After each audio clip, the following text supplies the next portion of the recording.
And hello and welcome to episode 8 of the Anime Symposium. I'm your host, Andrew, and with me I have Dawson. What's up, guys? And Connor. I'm really impressed that you can keep, like, the number of the chapter. Or do you just, like, watch the last episode beforehand to keep track? What do you mean? Like, you said episode 8, right? Yeah. How did you know that? Because I do all the editing. Wait, like, it's been 8 weeks? Yeah. We've been doing this for 8 weeks. Holy shit. 8 podcasts have come out. We have watched 8 anime that we have all talked about together. Like, Well, 7. yeah, this is 8, Oh, right? because this will be 8. Yeah, this is plot. Yeah, because that was we plot watched 7. a crap ton more that we've been That watching was- all together. I mean, I save these with the number on them every week, but I still don't remember. Yeah, Connor, here's the thing you don't understand. I do all the editing, so I have to always be numbering everything. Not only that, but I have to have the contextualized mind of, like, okay, what episode am I on at all times? That makes sense. Yeah, I mean, that's how I keep my memory. It's like, yeah. Alright. Well, what do we have for today? What is the thing we're going to be Yeah, discussing? how was your guys' okay. week? I'm gonna You gotta start with that. Yeah, we're gonna like give it a little bit more. Gonna save it in, build up the pressure. Andrew's Well, still even like 2 hours. Yeah, Yeah. we better do this fast. But He's just procrastinating long enough that he doesn't have to talk about it. yeah, I'm pretty excited about Fallout more than anything else. That's caused me to neither read nor watch any... Oh, I finished Free. But yeah, no, I'm asking you just That how was happened. that's for later. But Well, I'm we'll just talk asking, about that later, but I'm yeah. just generally asking, how was your guys' week? Fallout 4 is so much fun, and I'm proud of myself for writing a 6-page essay within, like, 8 or 9 hours. So, Okay, Connor. Oh, it does though. Anyway, So how did I spend my week? I spent my week basically doing the same thing as you. I played a lot of Fallout. But we did get like a huge ass program done, which was a pain. no, Andrew copied a lot of my work. No, I'm just kidding. I didn't. Stop. I really didn't though. There was good portions where I asked for help, and then I had to do. Oh, you're actually defending yourself. Throw me under the bus. I actually did work on that. I was just talking shit, man. I know. I get offended. Yeah, I mean, I had a very stressful week. A lot of stress built up, and half of it was Indivisible. But Oh, more you than fucking half of it was shill in- lord. hey, support Indivisible. It has 20 days left. Actually, when this comes out, it'll probably have less than 20 days. Probably Dawson, 15. we told you the story, right? Of me just walking in on Andrew, and I'm like, you should have switched to porn. He was on Omegle. Right, Oh, yeah, having Omegle. conversations with people, and And then they, just like- linking Indivisible and quitting the chat. Yeah, And he would I keep heard doing about that. this. You're Anyways. pessimistic. Anyway, but yeah, please support Indivisible. Oh my Yay, God. defeatist attitude. It's getting closer to 1 million as we speak. Hopefully How by much this have time. you donated, Andrew? Full disclosure, you know. I'm not gonna talk about this. We're not gonna... It's not as crazy as some other people, but speaking of crazy, are you guys ready? Really? this Crazy is not the word I would use to describe it, but So this week we decided to watch a 24 episode anime. We're doing a new format 26. here. We're It's- trying it out because yeah. we've been doing a lot of 12s or 24 or like more than 24, and because we were able to like watch that while We had we were watched doing them previously or while doing other stuff. Yeah. This is the first time we've decided to watch. This was my suggestion this week, so you'll see how that goes over. So and yeah, the it's way a we're gonna do 26 this, episode. yeah, the way we're gonna do this is that we split it up into 2 parts. Where usually when you have a 24, 26 type of anime, they usually have 2 sections of it. Where Yeah. so we were able to get to basically the halfway point, and that was the end of the first story. And then we go, cool. Now let's talk about it, and then we'll talk about the second half next week. So this week is the first 13 episodes of Nagi-Asu. And we're actually going to do this too, is we're going to see how our recommendations change. So for this perspective, this is the recommendation of the first half. this is more of a first impressions Yes. than anything else. Yeah. We're not doing like a formal, like our little formal review like we do at the beginning as much. We'll be like what we think of it so far. Mhm. We'll try to go spoiler free for a little bit, but that's No, like yeah, and not then we're gonna gonna go into last the description. long. But we're gonna keep the recommendations from what me and Connor saw from the first 13. Because Dawson, you can't say anything because you watched all of it. But you could respond to us. I have one small thing I'm going to say that isn't spoilers. Okay. But I will say it later on. But, so, Nagi-Asu. It's an anime about fish people. You don't have to describe it like that. No, There's okay, a no, I'm group joking. of people that No, okay, let me do this. live Basically, underwater. there's two sets of people. You There's have the beautiful, like, magnificent fish people and the plebeian, terrible, dirty pig people that live on the surface. okay. No, Okay, no. so let me start. Let me start.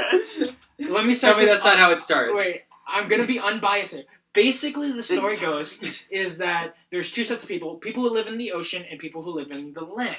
And there's they tons have of a lot. politics There's a between lot them. of politics, and there's a lot of differences between them because the land people keep taking the sea people's women, and the issue. That's not Andrew. No.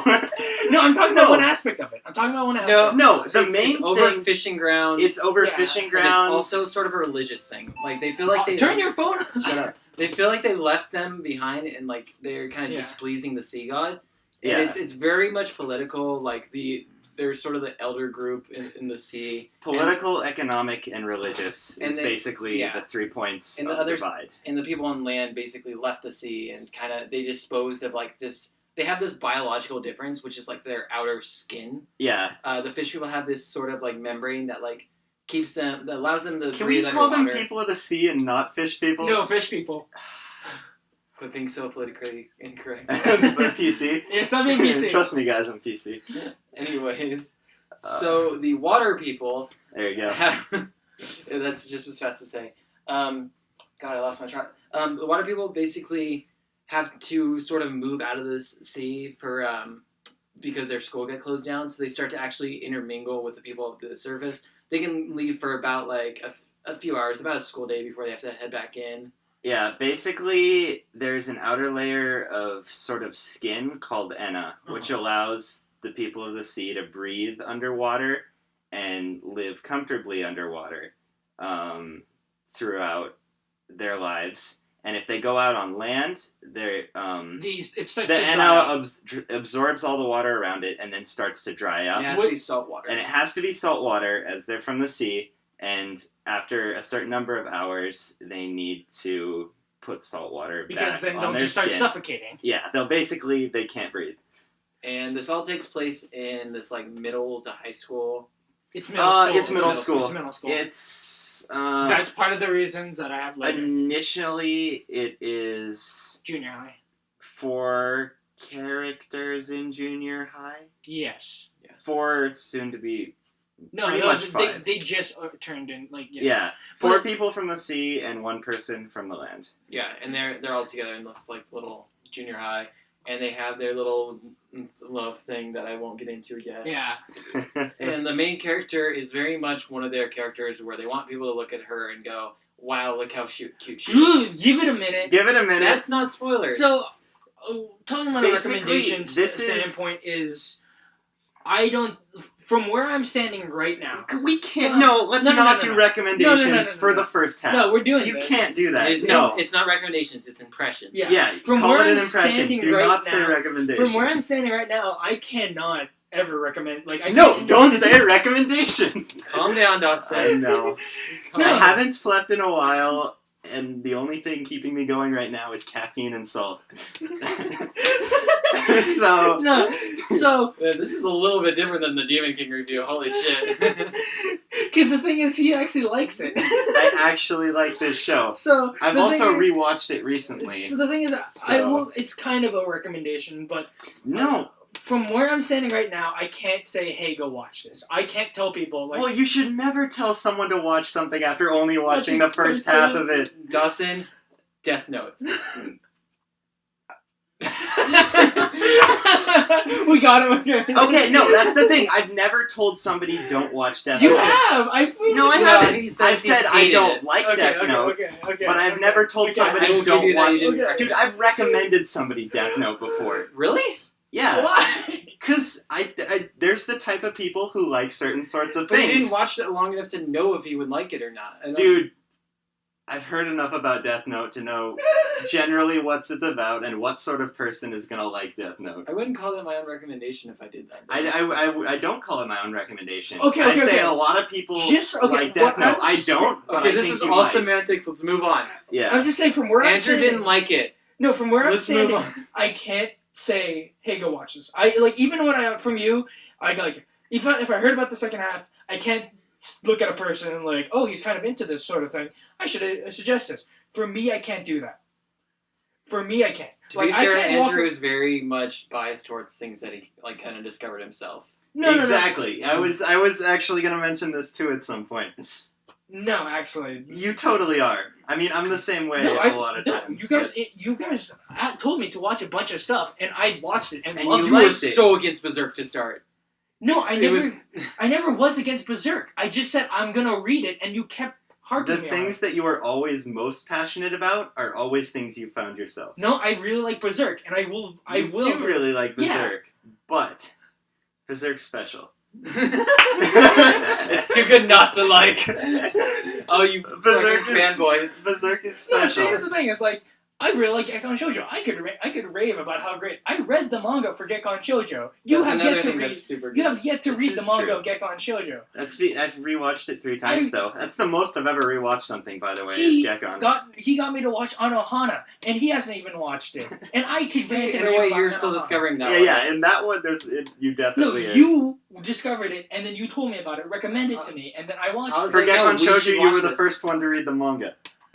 Yeah, but that doesn't mean like I enjoyed that. Alright.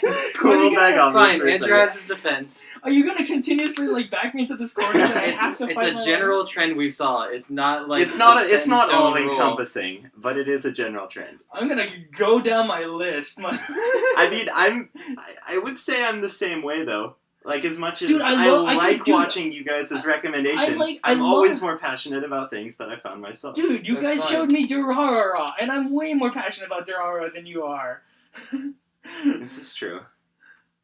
You started the second season without us, then. No, I'm just kidding. Alright, anyways, can we What? move on What? for our third season? Yeah, because it was weekly, and then you Can we guys, move on, though? you guys Because decided I not to can't watch it. watch weeklies. I It's just can't a do it trend. unless I'm somebody not makes saying me, you're I can't following do it. your rules specifically. Anyways, on this anime... Moving on, yeah, that was a tangent there. Well, okay, all this is really going to be is a tangent. This is just our first impression, sort of Yeah. like why we think these things. We can't really come up with a full like review, obviously, because we're halfway through it. So instead, what we're gonna this is sort of like a new trend we're trying to start. Maybe we'll keep going into this. Maybe we'll do this for other 24s. Yeah, we'll see how this works. Otherwise, we won't really be able to review a lot of them. Dude, Dawson showed me Orimo. Told me to Oh, watch I Orimo. did, huh? Alright, stop.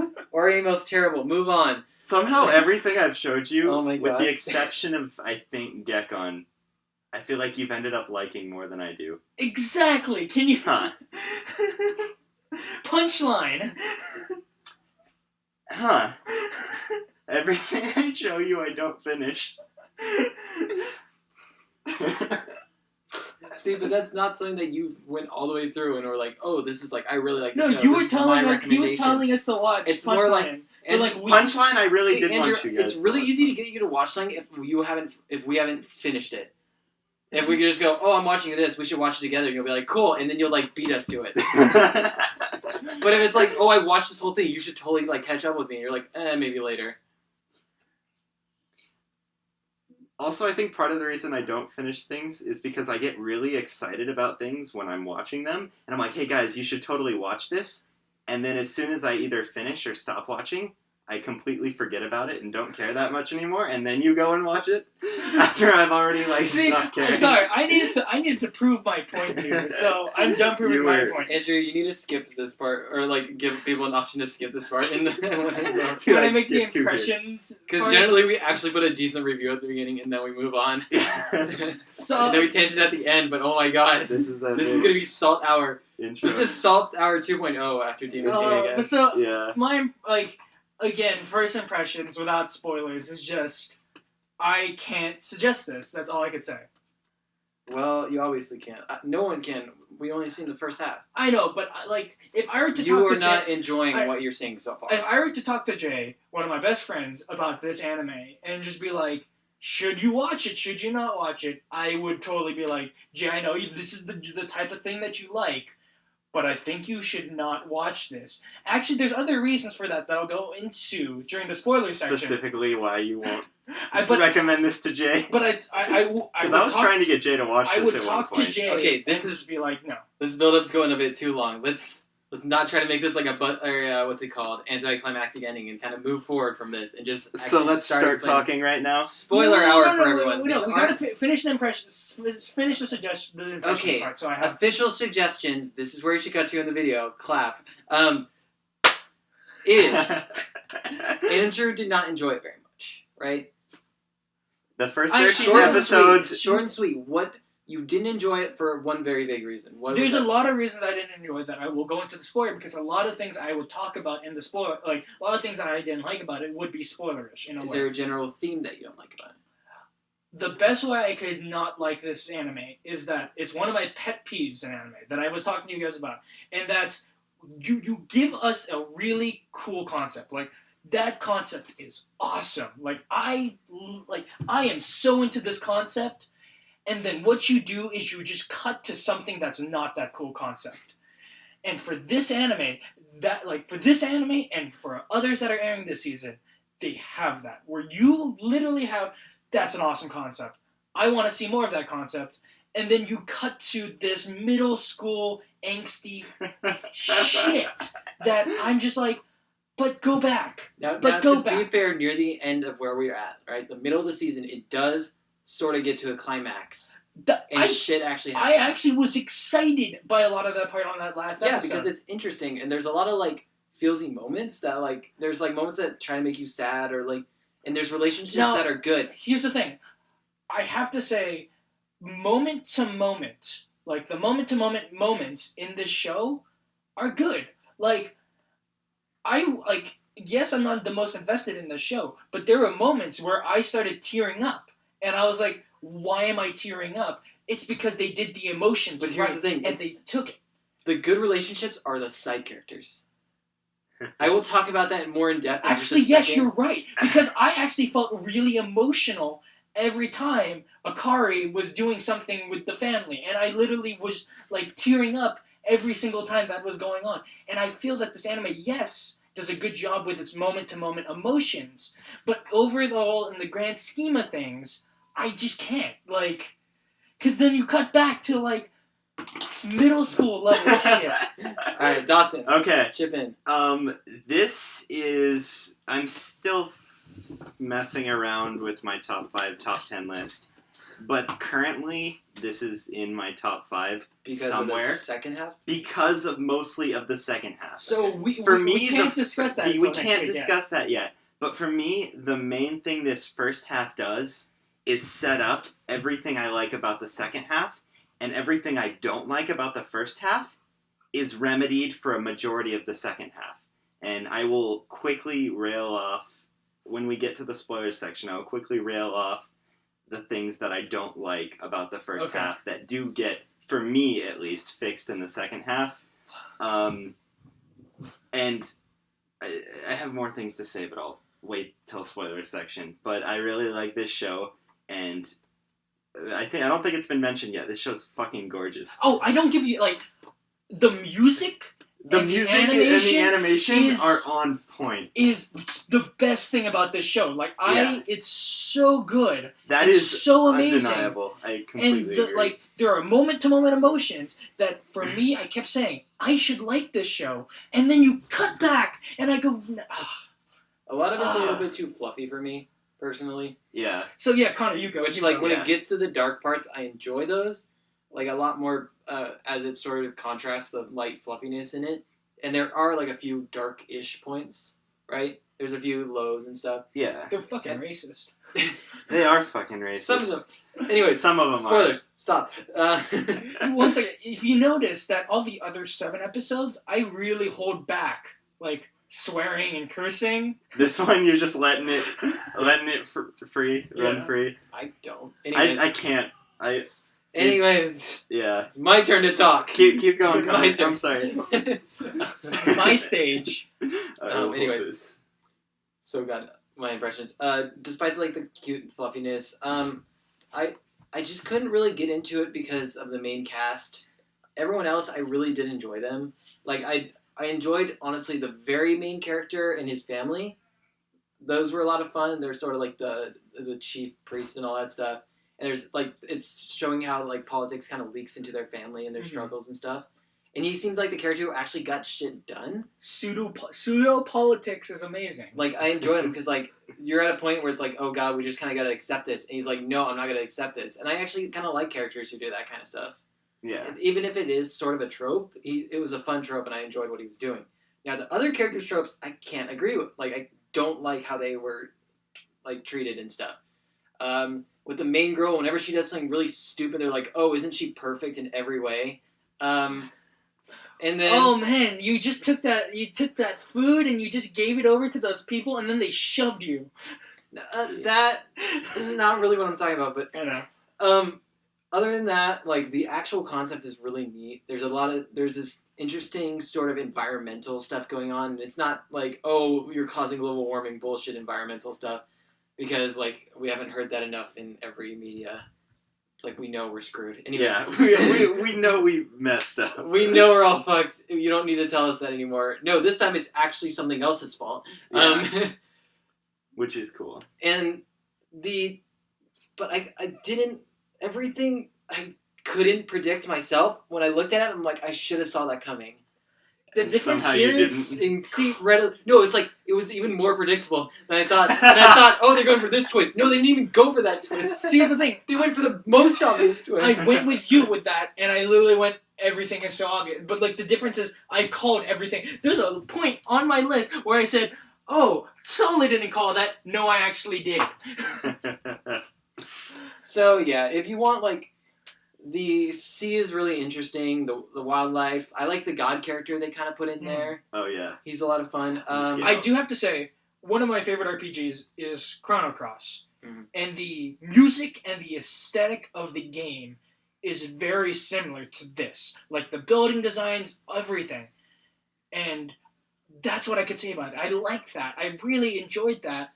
But the issue is, I sat there going, I really want to get my copy of Chrono Cross and start playing Chrono Cross right now. I feel like the underwater city was a little bit too similar to the above. No, but it's supposed to be like that. We'll get to that. Okay. Yeah. Other than that, it's kind of a meh recommendation for most of us. Dawson says stick to it till the end.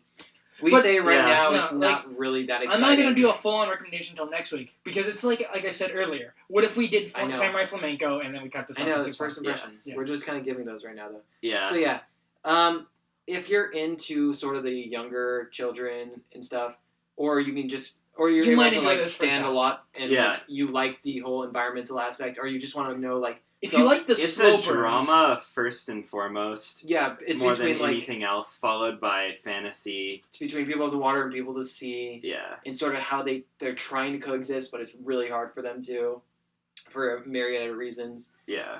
Yeah. If that's kind of the stuff you're into, this will be kind of your slice of pie, I guess.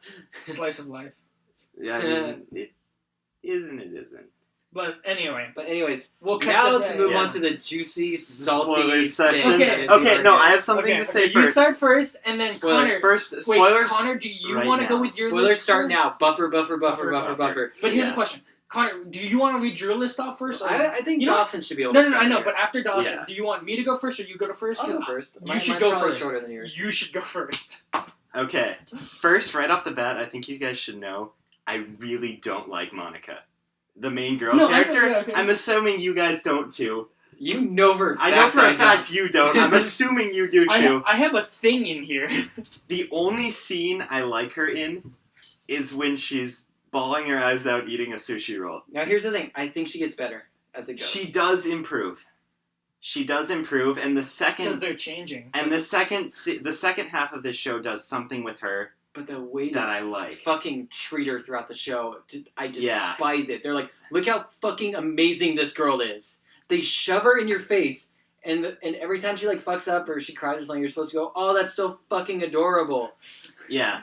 In the first half of the show, the only member of the main cast that I like is the main character. The guy? Yeah. Hikari. Hickory, however you want to say that. He's the only member of the main cast I like in the first half of the show. In the second half of the show, I really like the purple-haired girl. Okay.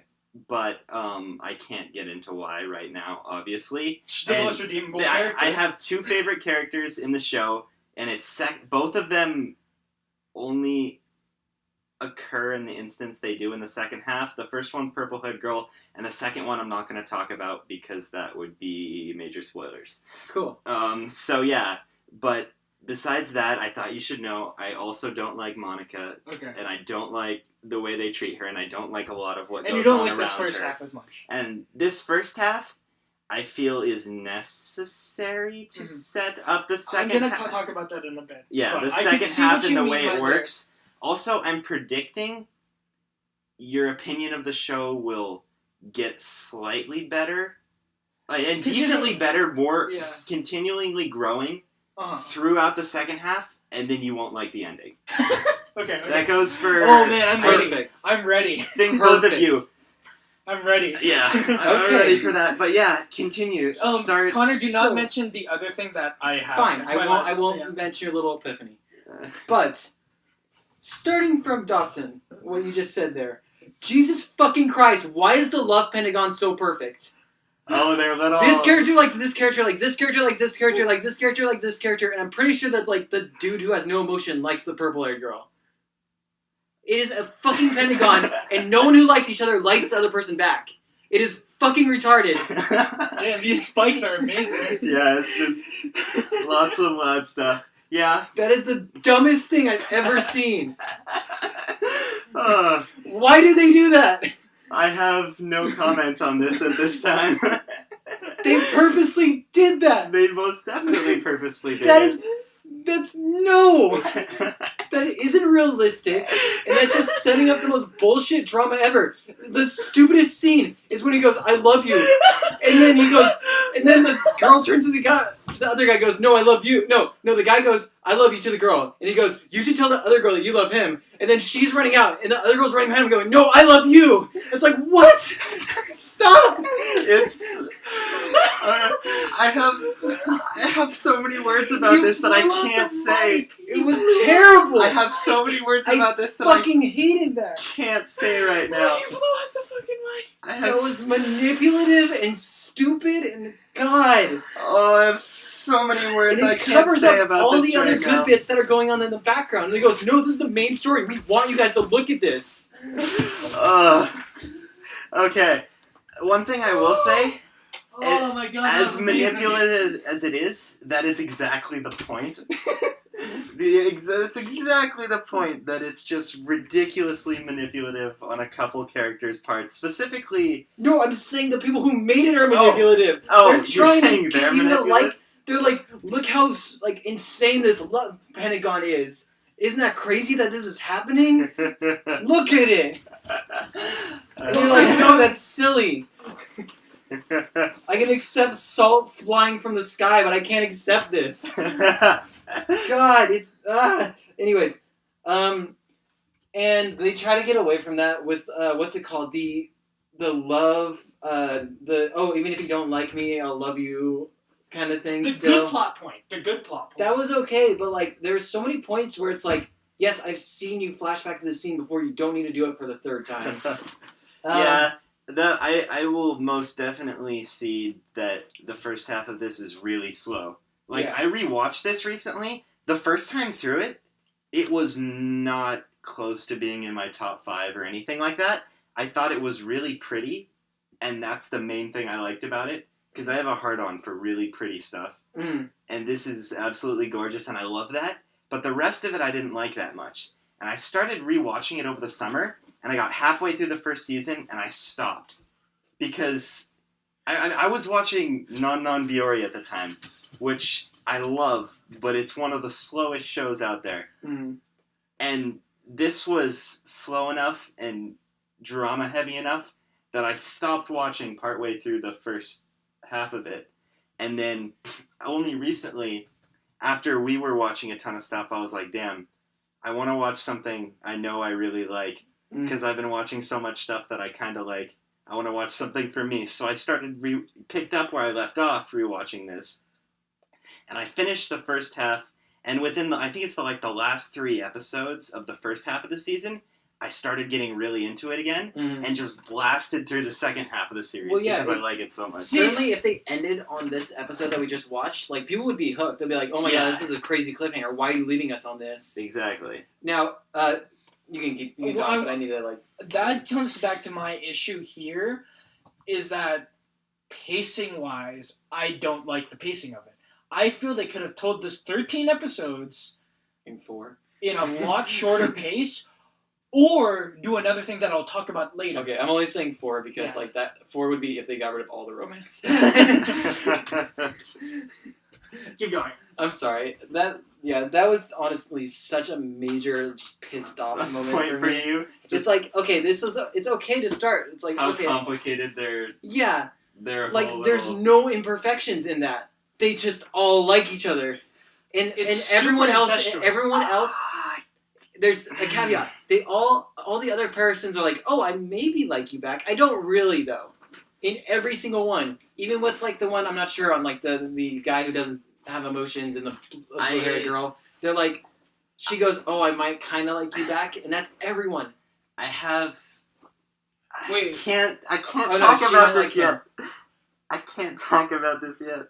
And there's do you think blue-haired girl likes no emotion, dude? There's a blue-haired girl. Purple-haired girl? Purple-haired? She kind of does. There's moments where she gets really nervous around him. Purple-haired girl liking no emotion. She sort of does. It's a little bit back and forth on that. The only thing that makes this Pentagon not perfect is that there's hold on, let me kind of recount this.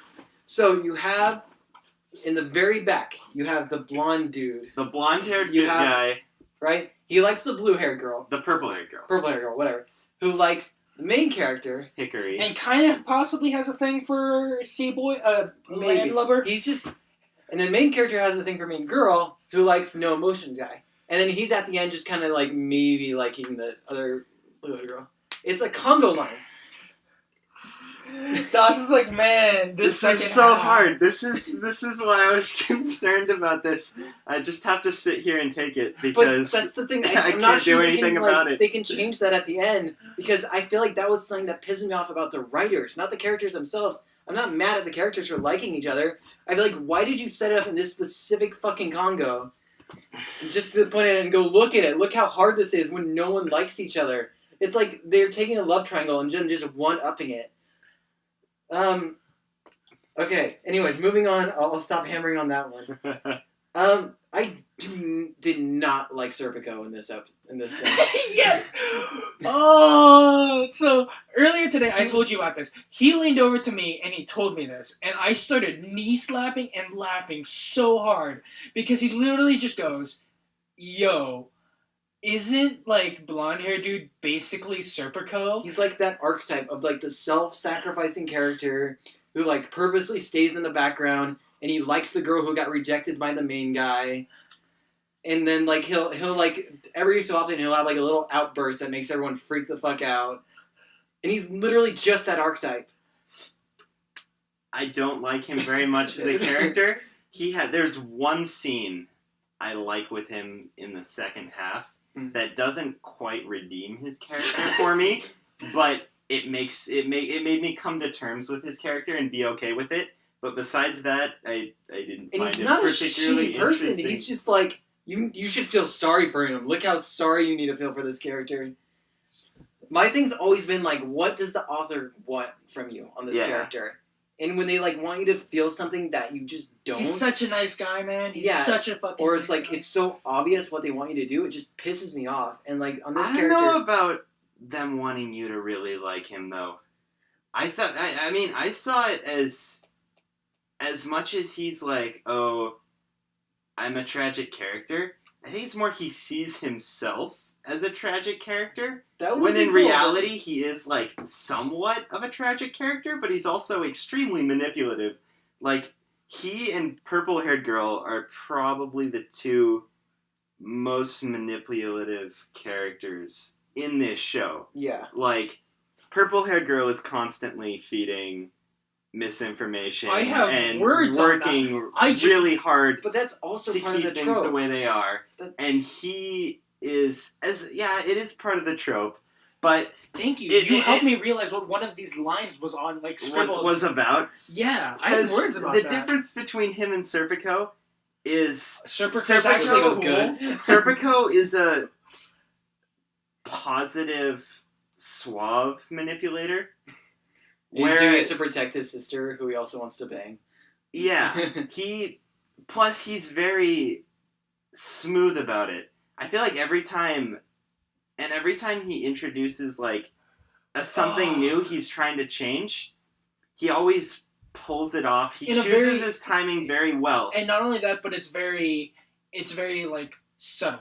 Exactly, he does it subtly. Well, this character, first blonde-haired guy, episode's like, hey, wouldn't it be great if like if she went away, and I'm so just that like, you would have him, and yeah.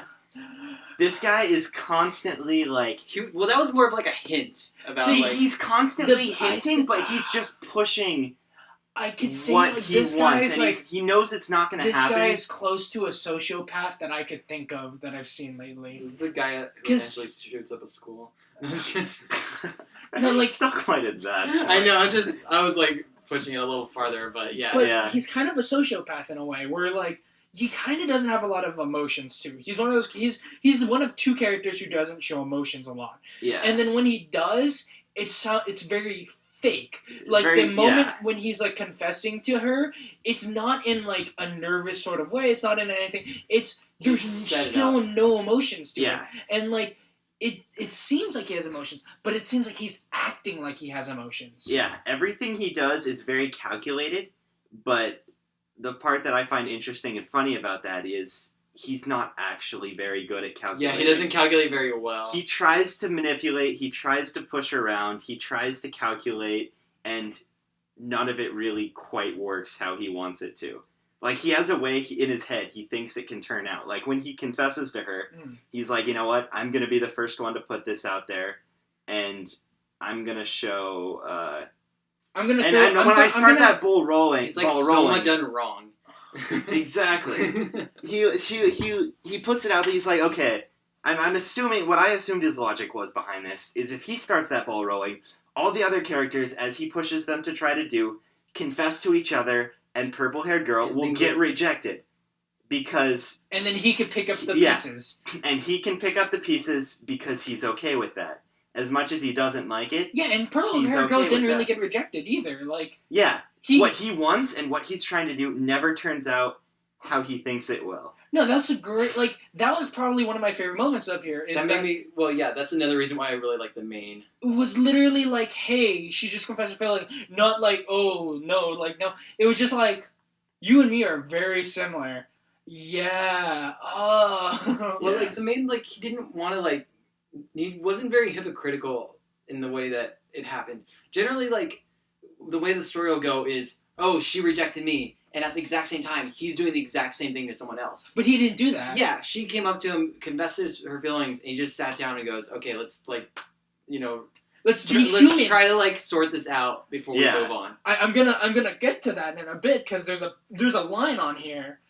And he really is, like, I don't know. I didn't like him at first. I also didn't like him at first, but I think... But, like, 2 episodes in, he became the best character. That was, for me, honestly. Yeah. Well, when you compare it to all the other characters. I mean... Okay.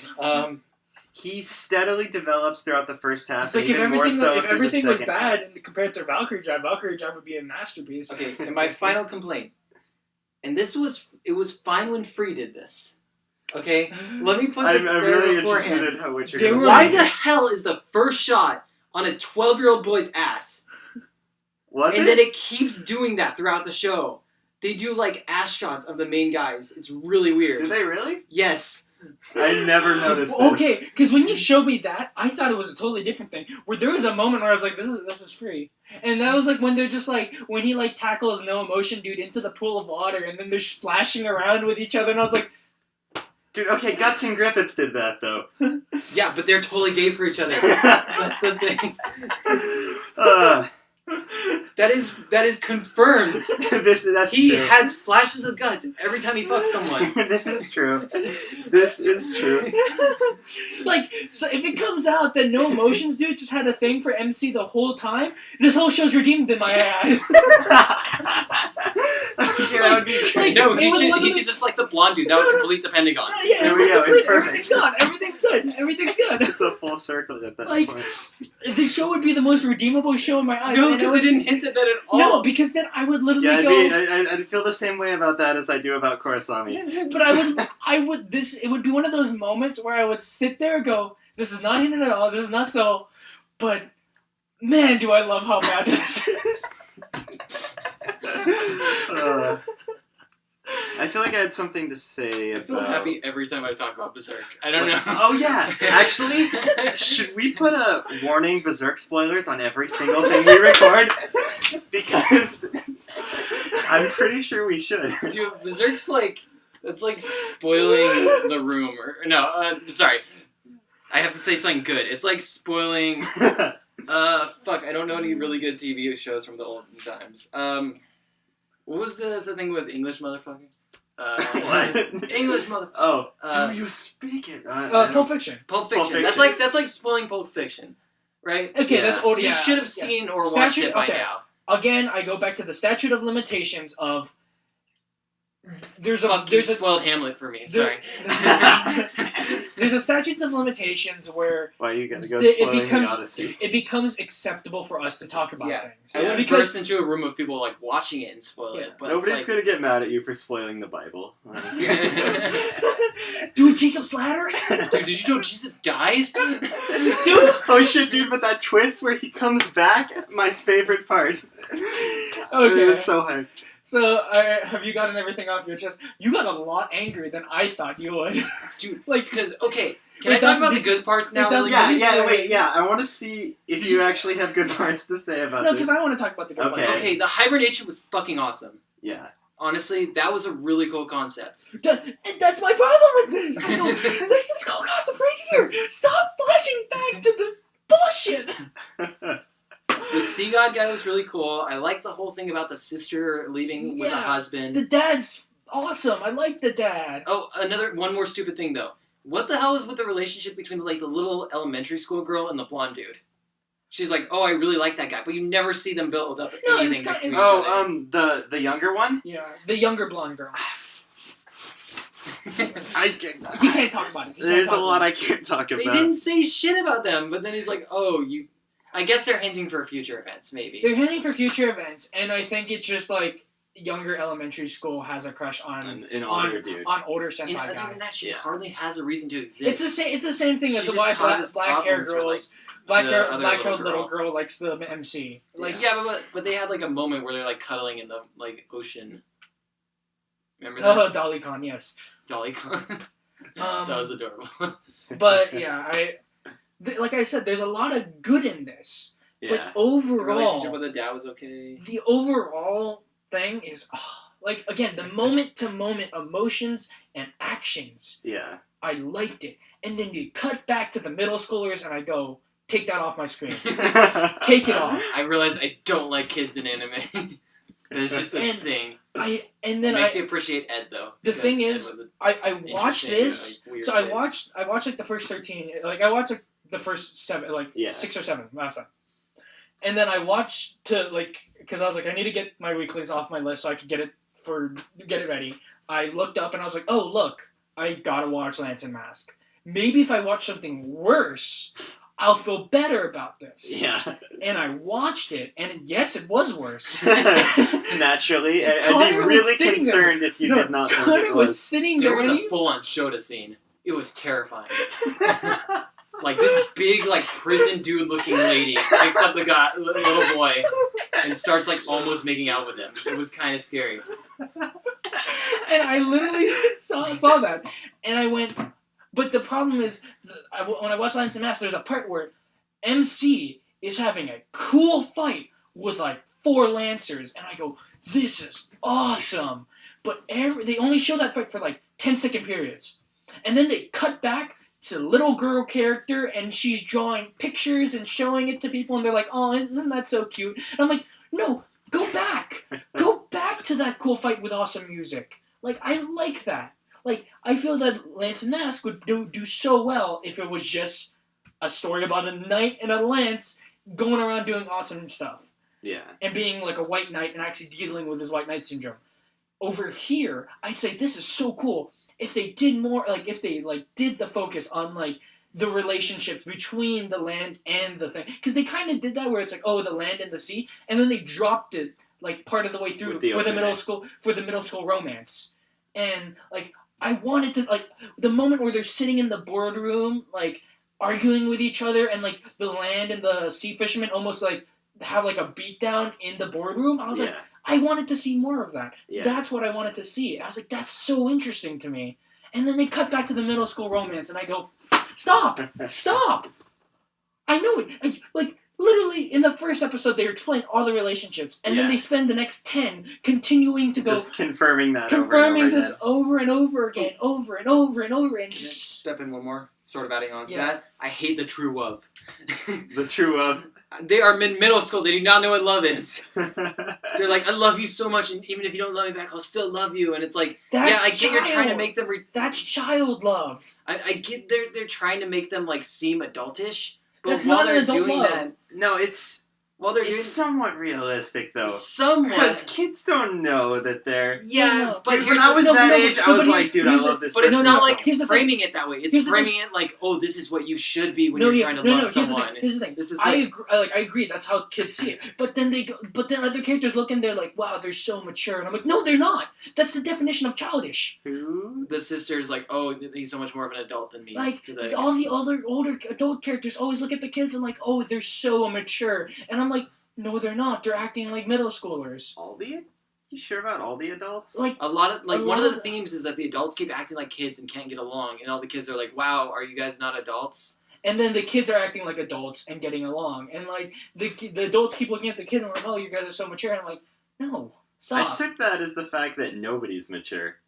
Like I know, but I figured that was the whole point. Like, but they're like, you have adults, but they never even like talk about that. They never go, yo, you're not like actually in love with each other or anything like that. That'd be like a perfect thing for the old Fisher guy to say. Like, it's not as important as you guys are thinking it is. Don't let it tear apart your friendships. It's like, and it is sort of like they're like, oh, it's the end of the world. Let's like show how much we love each other. I understand at the end of the world, like, you know, you really want to get out your emotions for someone, but they're still 12.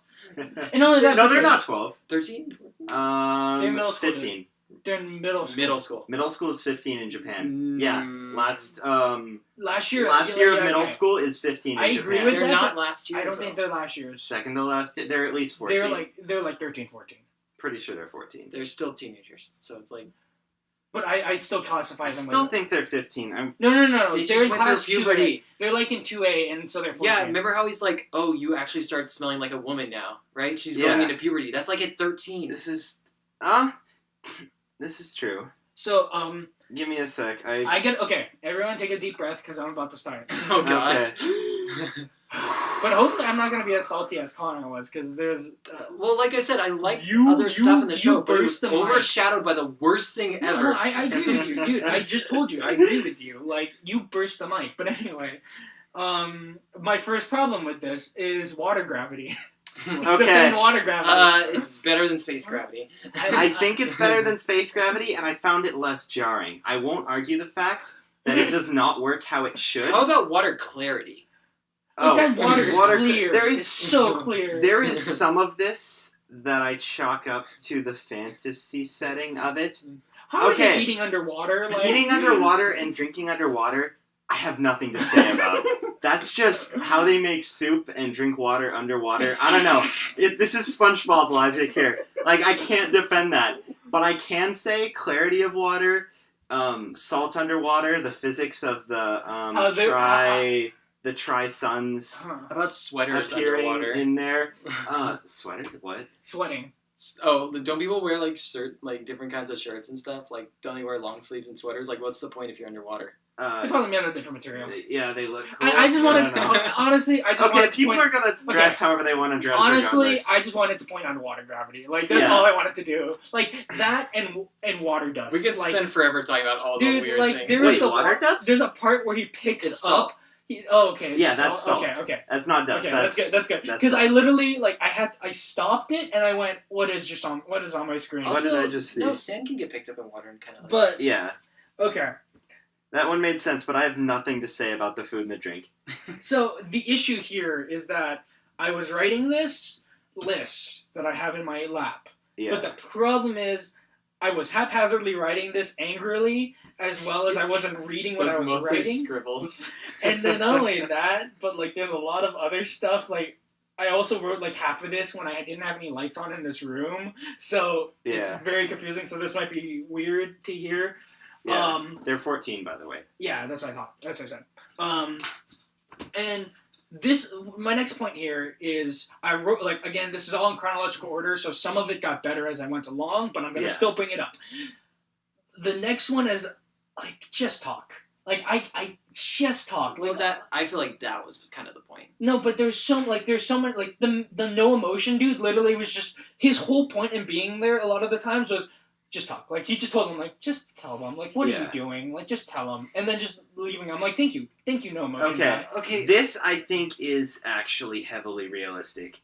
Yes. Every single situation, as similar of a situation as you can get in real life that I saw, similar to those involving specifically middle school and early high school relationships. So many things can be solved by just talking. Yeah. But nobody talks because nobody knows to talk. I know, but I just... And there's that one person who does, who helps fix everything. And I feel like the blue-haired girl kind of explains why she doesn't want to talk. She doesn't want things to change. She has reasons not to talk. Like I said, I wrote this very early on, but it's a common problem I have in fiction where it just comes out to just talk. Yeah. Like, there are times when I completely agree with you. Yeah. And this is not one of them. No, I agree. I just For me, wanted it was to just the setup kind of like prevented them. This is from another. talking. This It is was another point that I just wrote down because, like I said, Perfect I setup. really like that part where like the blue haired girl and MC just sit down and just talk after that whole moment. Yeah, he's And I was like, okay, because he didn't really have a choice at that point. Yeah, and he Everything was out of the bag. No, and he didn't even deny her. He was just like, yeah. right now. One thing that was also cool about that too is Monica was still running away at that point, and he chose that it was more important for him to talk out her feelings with him rather than chase. Yeah, and like he didn't deny her too, and I was fine with that. I was Quick cool. trope I hate. Why the fuck do you always run away to somewhere that's gonna kill you? Why do runaway characters always do that shit? Did she run away to somewhere that was... First episode, she runs away from, like, because she's embarrassed, and she starts drying up in the forest and almost dies. Oh. The tiny little girl also does that. She runs away into the night, and, like, they're like, you're gonna freeze to death. You might freeze to death out here. You might get kidnapped or something. Why are you doing this? Right? They have safe spaces they can go to. There's always that guy's shrine that you can just chill at. Yeah. The first point you have of her running away into the forest, I have nothing to say about that. It was dumb. I don't know why she did that. But the second one, though, I think she's young enough. Yeah, that's fine. But, like, when it's a character that's old enough to be in, like, an actual relationship does that, and it's because of a relationship, that's so stupid. You're killing yourself. Why? Monica is a really dumb character. Continuing on my points. Sorry, continue. I mean, it already got solved. I was like, wow, I can't believe we have a main character who's a racist. That's pretty interesting. What? Like, What? Oh. Initially, yeah. He's really hardcore racist. But no, that's who he lives with, though. It's the company. No, I know. That's what I said. Like, again, And that's something. It's just something that I point out. I was like, that's pretty cool. Like, this is one of the notes. I'm like, this is pretty cool. Like, main character's a racist. But so are his classmates. I can't really argue that point. Like, everyone's pretty. Okay, the next point I have on here was a nitpick, and there's a moment where he just straight up steals a bike, and I went, "That's not legal." He steals a bike? Main character, he's chasing after the boyfriend. He steals a bike. That was the boyfriend's bike, though, so he can probably give it back. Yeah. He just grabs a bike and just starts riding. I'm like, you can't do that. He can't do that, but he does it anyway. I was like, is that theft? I don't remember them having bikes. No, it's definitely not his bike. Oh yeah, they're very angsty, but I mean, How does he know to ride a bike?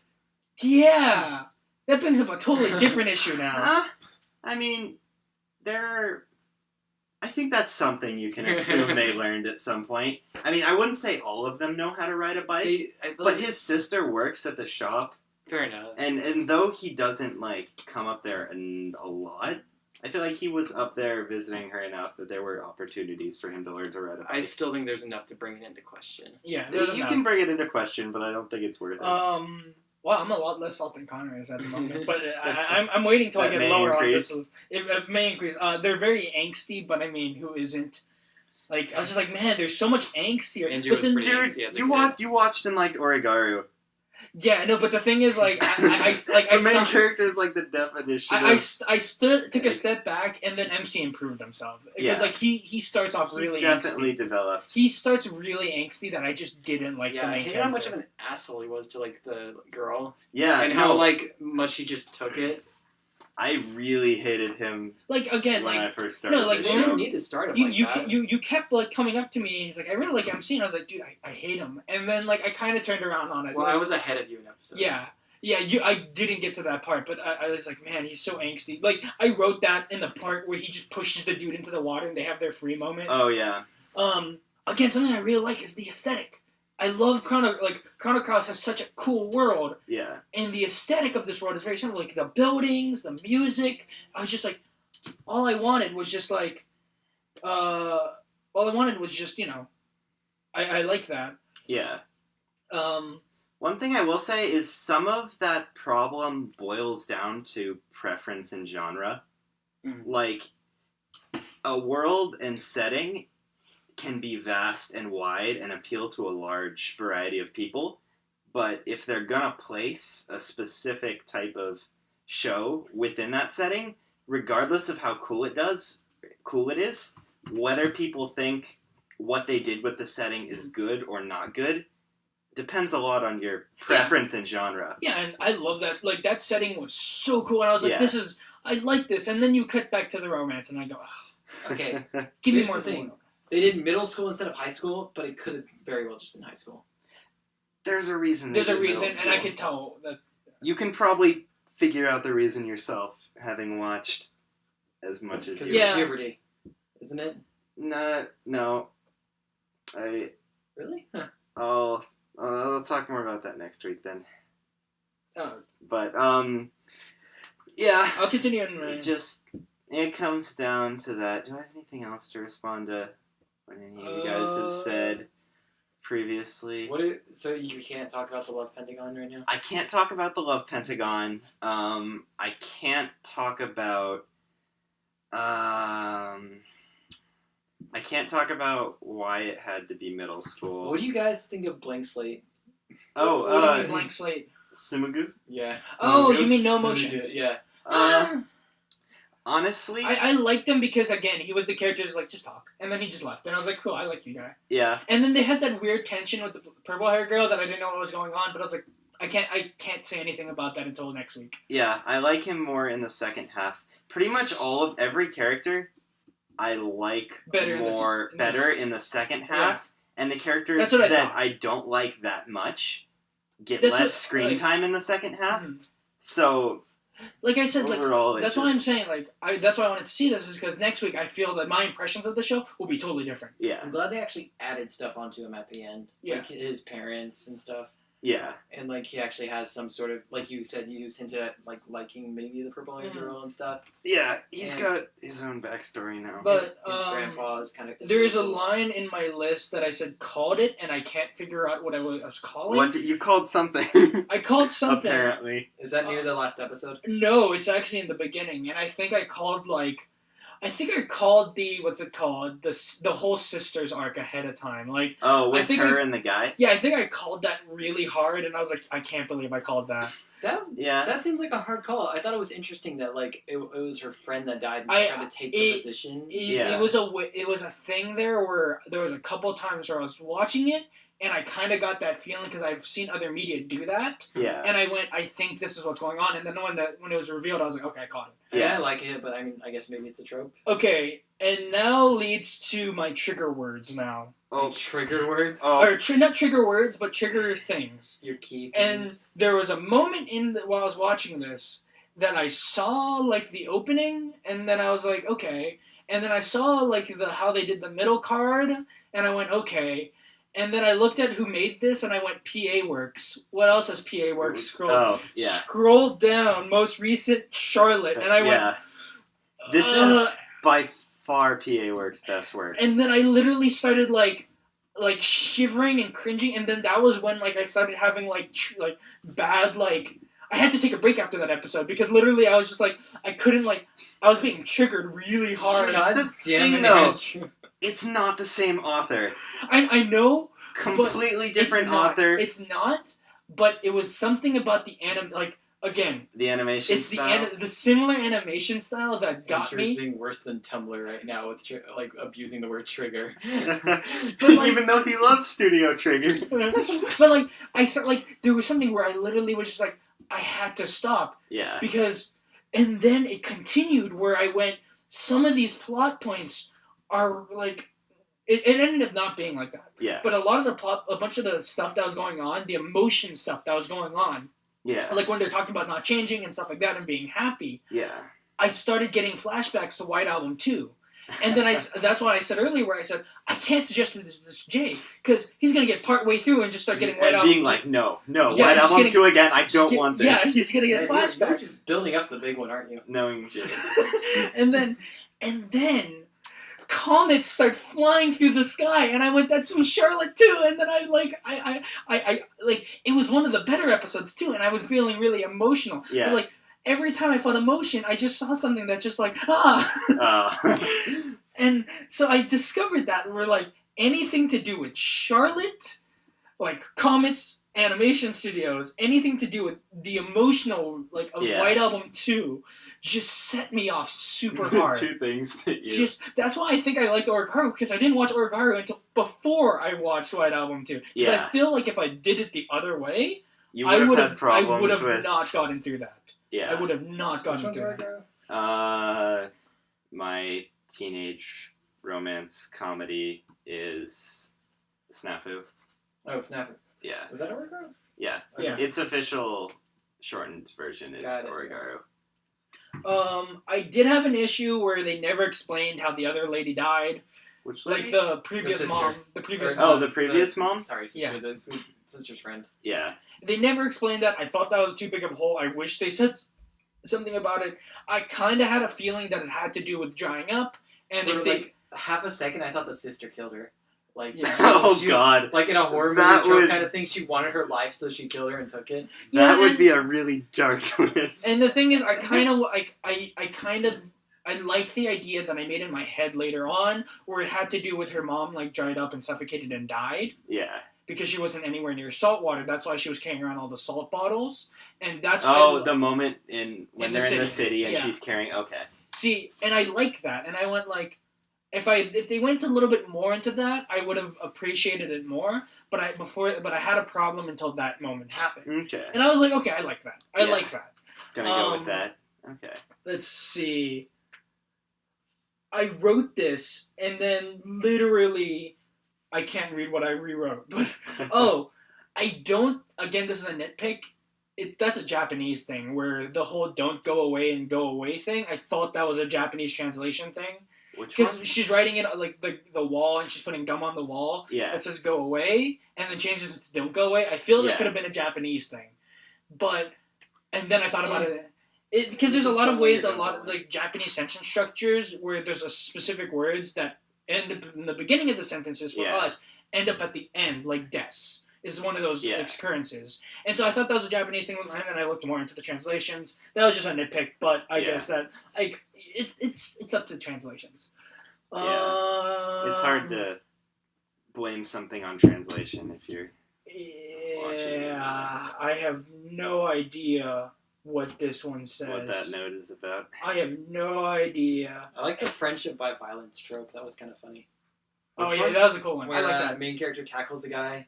And later he goes, "Oh yeah, you can tackle me back," and then they become bros from that. Oh yeah, okay. That's a trope I like. Whenever I see I'm not sure if it is actually accurate at all, but whatever, it's awesome. But okay, so thank you for buying time until I figured this out. Basically, one of my problems was the manipulative part of it, where characters are seriously shooting themselves in the foot where literally if they just let things play out the way that, like, if they didn't push it in, it would have been better off for their situation. Yeah. But then again, it comes down to it's just that romance. The right thing. I know, but it was just like there's a lot of moments I was just like where like they're sitting in the elevator and then she's like he's thinking of giving up and then her goes like, no, don't give up. I'm like, no, don't say that. Don't say that. Okay, she has a direct reason to say that. I know. That. Quick thing. That actually draws parallels to what the main girl was doing to her. Yeah. She was trying to like hook them up. Right? She wanted to hook up blue hair girl with her, and then the blue hair girl wants to do the opposite kind of thing. Yeah. And it was just one of those moments I was just like, like, these characters just... Because they really care for that person, and they want that person to be happy. But I was just like, there's a point where I would just, like, I guess I'm just having flashbacks to my own middle school and high school years, and I was like, and like, you know... and it's like, no, I did that too. No, I know, it's like, why did I say all that? It's like, no, you just be selfish. Like, just be a little bit selfish, because that's the thing that I learned is that to get anywhere, you have to be a little bit selfish. Like, you can't go. Yeah. Well, at the same time, some people don't always want your help. I know. You can't be super greedy, but, you know, be a little selfish for yourself. Yeah. That's... And also... hindsight is 20/20. Yeah. And they haven't gotten to the point where they have any sort of... Like, there was just so many of those moments where I was just like, you know, just don't say the thing. And then just everything would play out better for your case if you just didn't say it. Yeah. And... I had another thought in my head, but before you go to your last one, let me preface it. Wait, no, I still have more. Okay.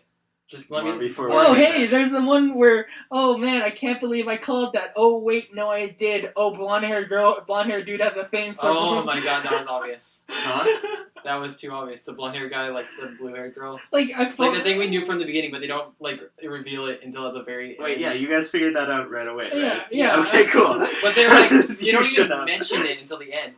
No, I figured out when I saw the two characters. I assumed they either were dating or he liked her. They make it really obvious, really fast, that blonde-haired guy has a thing for her. So it would have been more interesting, because, like, it wasn't that they hinted at it, I just saw it coming as soon as they showed off the two characters. Yeah. And if they didn't do that, that'd be cooler. So, honestly. Here's... If you think you see it, it's not actually there. It is not actually there. No, yeah, I would have much preferred it if, like, he had a thing for red-haired girl, or, like, he just had a thing for, like a blonde-haired guy. Like, I wanted some sort of twist behind it. That's the whole point where, didn't want the love triangle. Yeah, love as he said, it's too perfect. Like, I wanted more twists, where I was like, I would have preferred it if it was some other, like, connections than this one. Two people fighting over one person. Kind of thing. And then we get to the last couple episodes, and this is where my last note comes from. And it was a moment where I was watching this anime, and I kept talking to myself, like, why am I not liking this? Where, like, I'm feeling emotion. Yeah. I like the aesthetics. I've seen this all before. I like, there's all this romance and, like, all this other stuff. And then there was the moment in the classroom where they're doing the part where, like, blonde-haired guy gets up, tells him, like, how do you feel about Monica? And then she just runs out. And then she just bursts off. And then everything started clicking. And I went, what? No. And then the scene kept playing out. And characters kept saying things, almost word for word. And I went, no. And then I literally said, this is Anohana. Like, character relation-wise, like, even to the point of this love pentagon that Connor keeps describing is straight up, like, the same of, like, Anohana. And I felt like, I felt that was done so much better. I was able to guess this on my own when Andrew said it, by the way. Because, here's the thing. Red hair girl, the entire group centers around her. Yes. She's the little cute girl who just happens to be their age, right? And then when she, like, maybe dies halfway through, I totally got the same thing as Andrew. Like, is the rest just gonna be, like, the fallout from her dying? Is the rest gonna be actual Anohana? And then so that what I'm thinking about this is, like, that's what I was saying earlier, was, like, if the pacing was improved, is you take that 13 episodes, right? And then you do it differently. Where, let's say you keep the sister relationship, but you move it to... I've not seen the second half. Yeah. I've not seen the second half. But move it to, like, the second half plot points and stuff like that. Yeah. And then you take that 13, all that romance, stuff like that, and you cut it into flashbacks within, like, characters in the future, I would appreciate it. Like, You were literally Anohana. Okay. Or did it shorter. I haven't watched Anohana. Have you seen the first episode of this? I have seen the first episode. But you can... So from what I know from it, I can totally understand how the first half is a lot like Anohana. Yeah. And I haven't seen more, so I can't say for certain that's anymore. I can't say any more. I'm pretty sure that second half it's going to break away from that. Yeah, that's the thing. Where that first half, I was like, Anohana told this story so much better. Yeah. And Anohana's the thing where I literally watched 9 episodes going, I don't understand this overrated piece of shit. Yeah. And then hit the last 2-3 episodes and was bawling my eyes out going, I get it. Yeah. And here, I was just like, even word for word moments of it was going on with Anohana. I half expected that part where the red-haired girl runs off to her just straight up dying right and not come back. And just not come back. Like, I half expect that to happen. And there's even straight up lines where purple hair girl literally goes like, I love the you that loves her. And I went, okay, that's not just Anohana. I know. That's a lot I've of seen things. that a lot. That's a lot of I've watched things. a lot of romance and harem that occurs all the time. And I don't like that. Like, that's one of the things I don't like. I always dislike those characters. I don't like that trope. But I don't like that trope. And because of that, I literally, everything clicked. And I was like, I'm just watching Anohana again. Yeah. And I liked Anohana a lot. That was the thing. I liked it a lot. And then I just literally was like, oh my god. This moment-to-moment stuff. But again, those last couple episodes, basically what I'm thinking about this show is if Anohana had a 10-episode section before it where they actually showed their childhood instead of done it all through flashbacks, that that would be a very similar case. Yeah.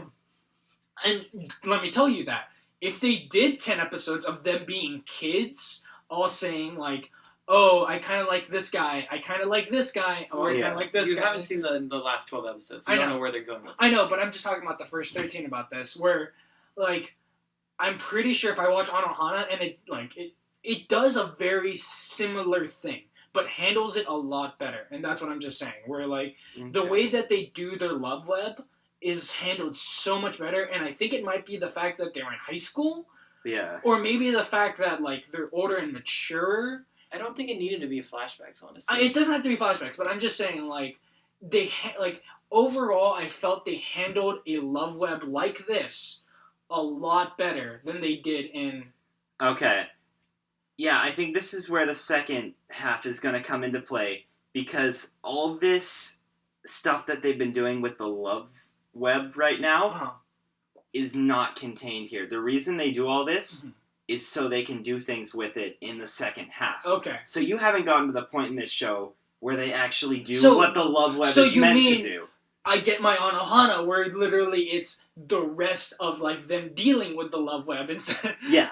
Okay, because that's what I wanted. That's what I want. Yeah, I'm not sure. I can't say for certain that you're gonna like what this does. But from what I know, it's gonna be different than Anohana. I know it's gonna be different, but I want to. They do their own things with the love web, and so that's what I have to say about that. Okay. I still think they... Also, the funny thing about this show is the way I was introduced to it was on a podcast I listened to a while back. Yeah. From the Super Best Friend cast, and literally one of the guys just goes, so I'm watching this anime called Nagi-Asu, and it's basically about the sea people and land people, and the land people are taking their women, and that was my first impression of it, and that was the joke I was making earlier. That's such a... That was a minor point. It's that was a minor one thing point. we mentioned. Honestly, I was just super frustrated at some of the scenes. I just thought that was the most ridiculous looking thing ever. That scene I mentioned before, where it's one person running after another. Yeah. And they goes, "This is literally our love, conga line." This is the love conga line. And the thing is, I know, Connor, you said that I don't like this. It's again, moment to moment. There's a lot of things I like, but overall, there's a lot of things I don't. Okay. And I don't hate it. I just can't tell another person to go watch this at the moment. So Okay. that's, Like this wouldn't need a lot of work to save. I feel like just to sort of start, it wouldn't need a lot of work to save. That's why I got so angry at it. It's like if they changed just one little thing, if they made that like love line just not that stupidly perfect, to make it look like there is someone here purposely putting each character next to each other. That's what it seemed like. I don't know. I just didn't like how this was written. If someone goes, I need to make a romance. Cool. I'll make this character like this character, like this character, like this character, like this character. It's perfect, and none of them like the other one back. How long does that take to think of? With most things, there's so much I want to say that I can't say because you are at a certain point in the story. Yeah. But Okay. basically, we're gonna have to move on. Yes, I'm excited to talk about this next week. I actually have to leave within like the next couple 40 Dawson minutes. can't hold his breath for much longer, so let's move on. We need to rush through this next section so we can get through all the stuff that we normally get through. Yeah. Hopefully we can get through this in the next 40 minutes. Hopefully. Speed mode. Let's go, Santa. How's your weeks? You already said. We already did. But what did you? What did you watch? Okay, you didn't do anything. I didn't do anything. You finished free. I finished free and I played Fallout 4. That was my week. Played Fallout 4, finished free, and yeah. Okay. Yeah. Overall, we had a very short one. Like there was not a lot. We didn't do shit this week. We did well. I wrote there was an a lot essay. of work. I was supporting Indivisible. Oh yeah, I was constantly working. Like I had work every day. I overslept like 3 times this week. Like way more than I should have. Dude, 2 I'm hours over. so lacking on sleep right now. Well, so I don't know if we should talk about One Punch, but like which one? Oh, because Dawson hasn't read it. It's just fights going on. Fights going on. One Punch is pretty good. Where I kind of will feel bad because I kind of know the outcome of this next fight that might come out, and I kind of really like Metal Bat. So someone was thinking they might like make those two work together for a little bit, like a forced like pair kind of thing. Yeah, but again, I just don't like. I feel sad. The Metal Bat's about to get his shit pushed in. Yeah. So okay, now it's time to move on to our weeklies. Connor, you sit here for like 10-15 minutes as always. Have I even? It's Jitsuwan UQ holder. We're talking about weekly manga. Yeah, and even I when thought we go, you were talking about weekly. Oh, dude, when you do understand that weekly anime is like 50% me ranting about Lance and Math. Lance and Math. But anyway. And then the other 30% is you talking about other things you've seen, and then there's like 20% of like stuff we've all actually seen. Yeah. Okay, but update the week. To continue since I'm the only one who likes weeklies. Yeah. To continue the flow of salt here, let's talk about UQ Holder. Oh, really? I was gonna go to Jitsuwa so we could like take a break for about 5 minutes. No, I need to. Okay. We can calm down with these other shows later. I need to keep this rolling while I have it. Dawson's been taking a lot of shit. He needs to shit. So we have UQ Holder 101, and I read this and went, "Oh man, Dawson's gonna be so mad." And then he was playing Fallout, and I go, "Hey Dawson, have you heard the new UQ Holder?" He's like, "No," and I didn't want to say anything. Yeah. Honestly, I should have just kept playing Fallout and not read this chapter of UQ Holder when I did, because I am so mad at what he's doing right now. I really like Koromaru, and I really don't like Koromaru as a girl. I don't either, and the thing is, he keeps, for some reason, he's put like... And he's pushing this, and it's there's many moments where he pushed him towards the guy side, and like I like that moment. But then there's always the moments where he keeps pushing Koromaru to the girl side, and I'm like, what are you doing? Come on, Ken. I feel like the way he's writing this, it could be redeemed within the next couple of chapters. It could be, because that's what it's feeling like. It's coming down to this next couple of chapters. Koromaru is probably gonna make it like this is a turning point for Koromaru, regardless. And whether I like Koromaru's character hinges upon these next couple chapters. I also like granted, this chapter is great because I love Kiri, and just the tsundere nature of her love for like Toda is the best. Yeah. To the point where she's like pushing other people towards him. Yeah. So that she could pretend that he doesn't like her. Yeah. Like she doesn't like him. I really like Toda having a harem that isn't a very serious harem. Yeah, and like, as soon as if Koromaru actually gets added to the mix here, I feel like it suddenly actually becomes serious. Because everyone else in his harem right now... It's super non-serious. Because one of them's a girl who just... Kiri, who doesn't even... Who's being super tsundere about it. You have, Yukihime, who's Yukihime, who... No progress is going to actually happen there for quite a long time, if anything is going to happen.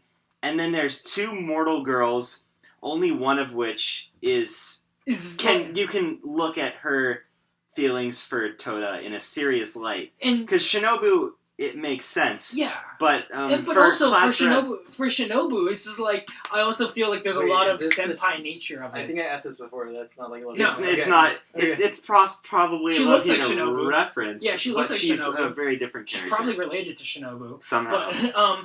But like, I like that because it's just like, she's, like, I feel more of like the senpai nature of that, where like, she has like, more appreciation towards him. Yeah. And then you have, like, class rep's, like, granddaughter who's basically just there because her whole, like, it's like, oh, this is a really hot dude. But, like, she's just chasing after him because he's just, like, it's the same as Kiri, as she's making an excuse for her feelings. And I find it hilarious, and I like that.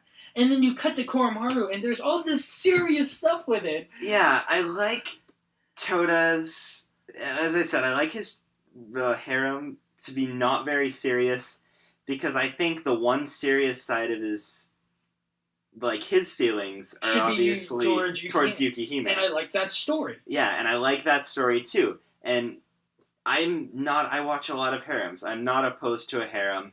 I like a fun harem. And adding Koromaru into the mix completely kills the fun nature of that, because he is such a serious character. And I'm just really, really hoping that Ken Akamatsu doesn't make him into a girl. I feel he's either... He's either building him up to join the harem, or he's having fun, making him seem like a girl character, so he can have a moment later where he falls back into his... he has an understanding Either of way, himself for me, I have a lot of trust in Ken Akamatsu. I have a lot of trust towards his writing. And I feel that either way he could pull it off. It's just our preference is towards a different way.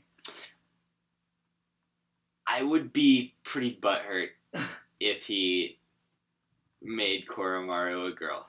I feel like somewhere down the line, they would he would do something really good with it. But I think he could, but I think I would still be salty about it. From the moment to moment right now, I feel that we would be mad, but either way, again, I have trust in Ken Akamatsu. Our Lord and Savior.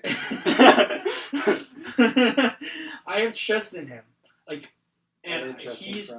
He's done some things in the past that I was like, I don't know about this, and then I looked back and I was like, okay, I have more appreciation towards it. Yeah. Now in the long term. But again, from the moment to moment now, we're leaning towards that preference. And it's one of those moments where it's like, oh, I don't know what you're doing here, Ken. What do you do? Like, these past couple of chapters have been like, I like what you're doing, but what are you doing?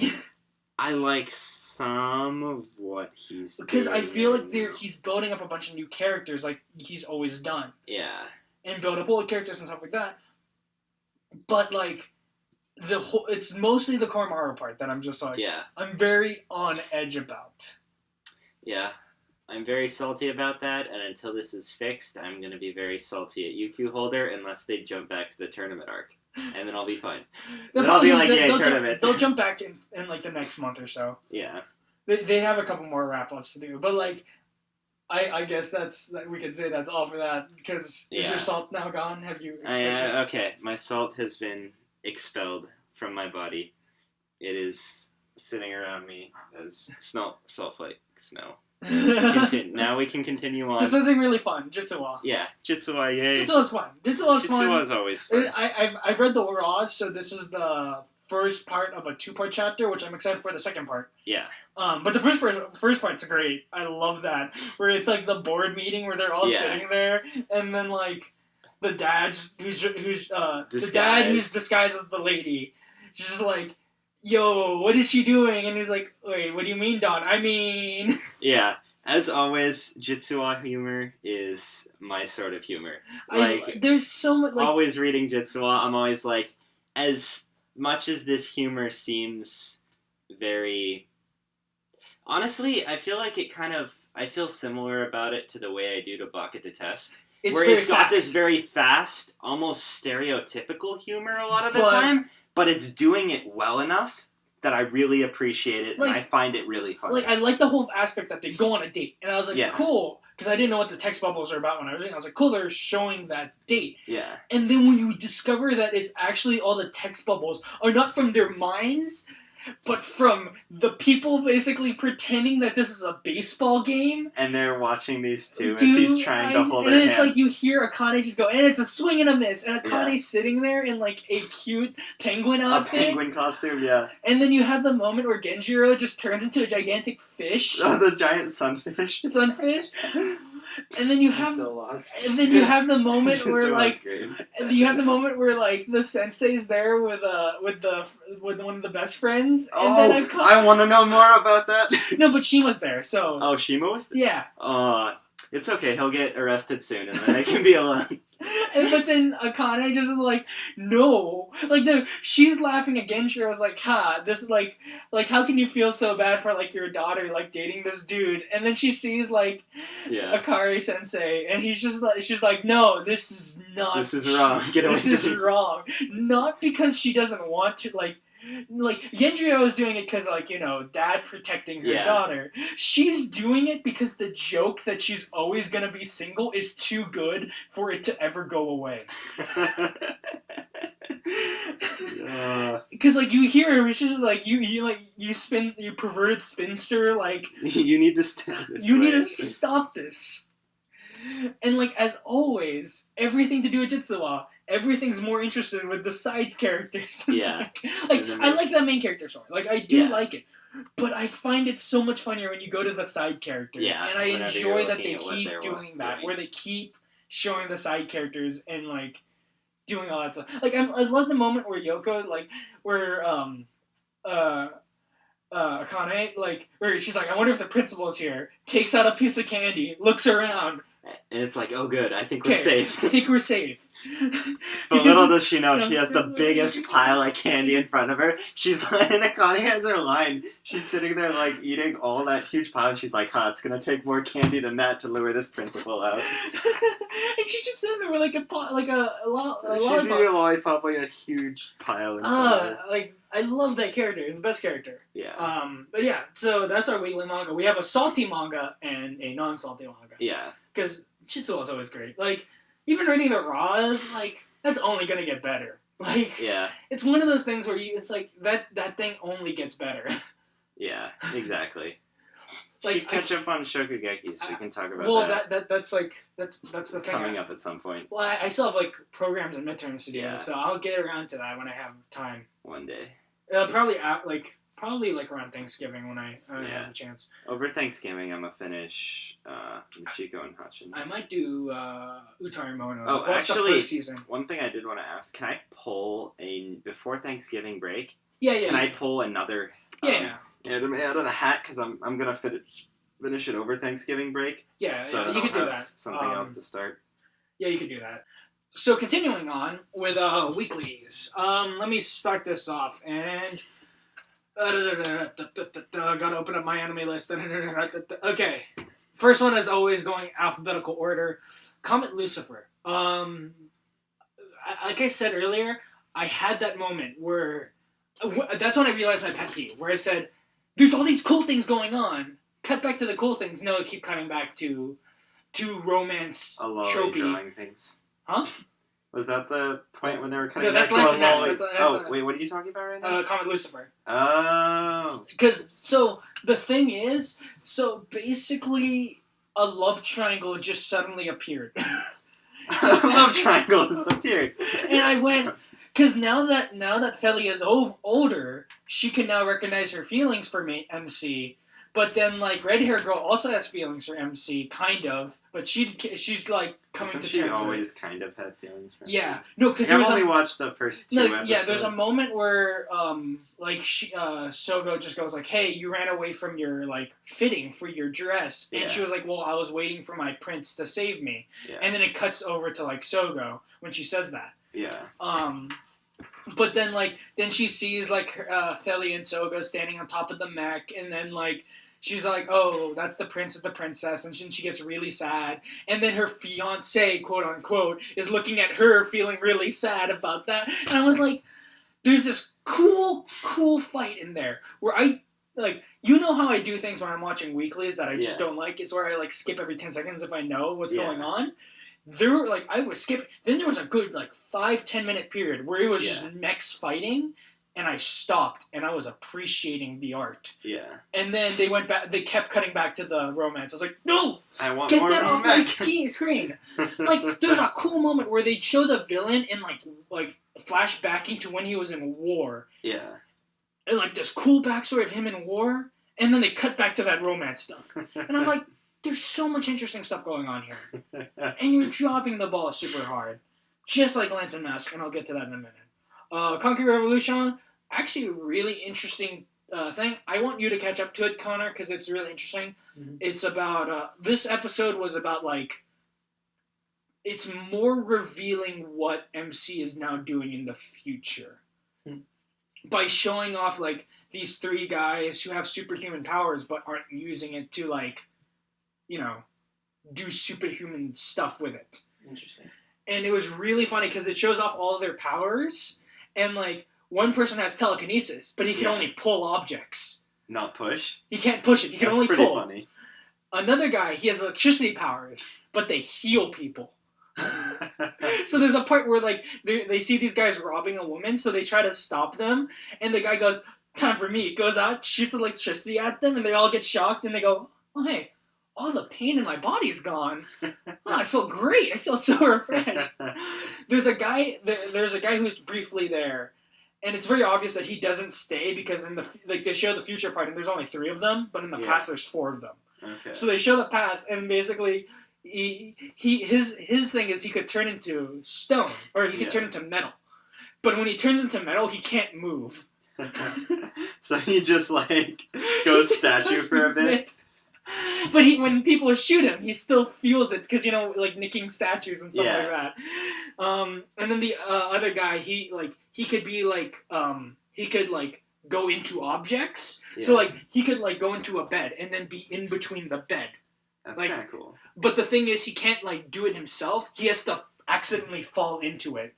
Oh, it has to happen by accident? Like, you know, like every time, like I'm not sure if it's on accident because there's a couple times he does it on purpose, but most of the time it's him accidentally falling into an object. Like there's a moment where like there's a giant mech about to squash him, and then he just like accidentally like phases into the mech. And it's like, oh, that's nice. Yeah.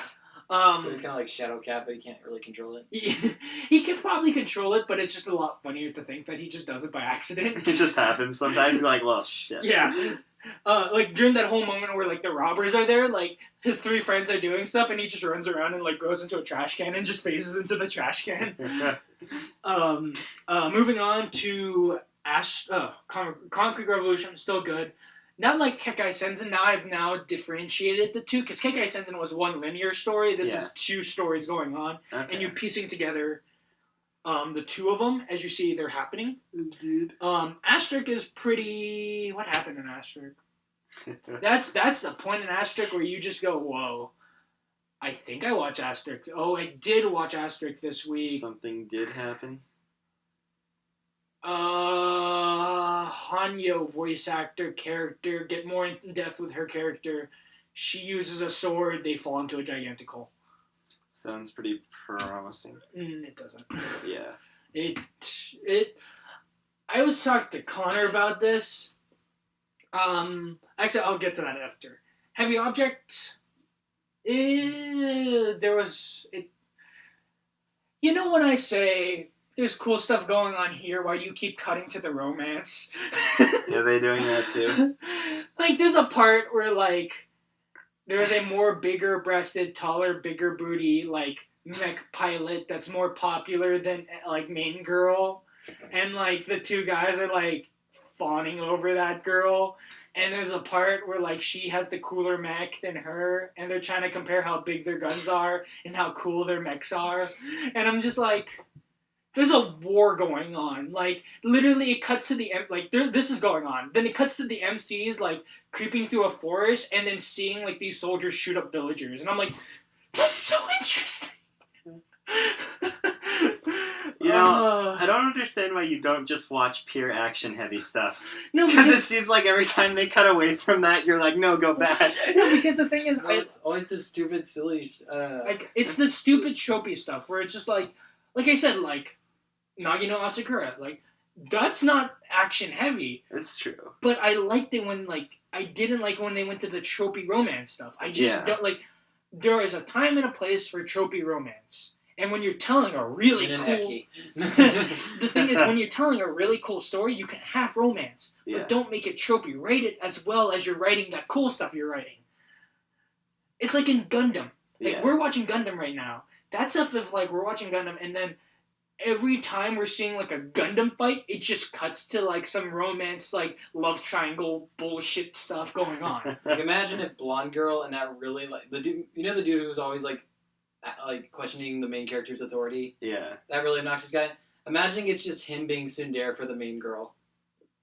Like, it just cuts back to that constantly.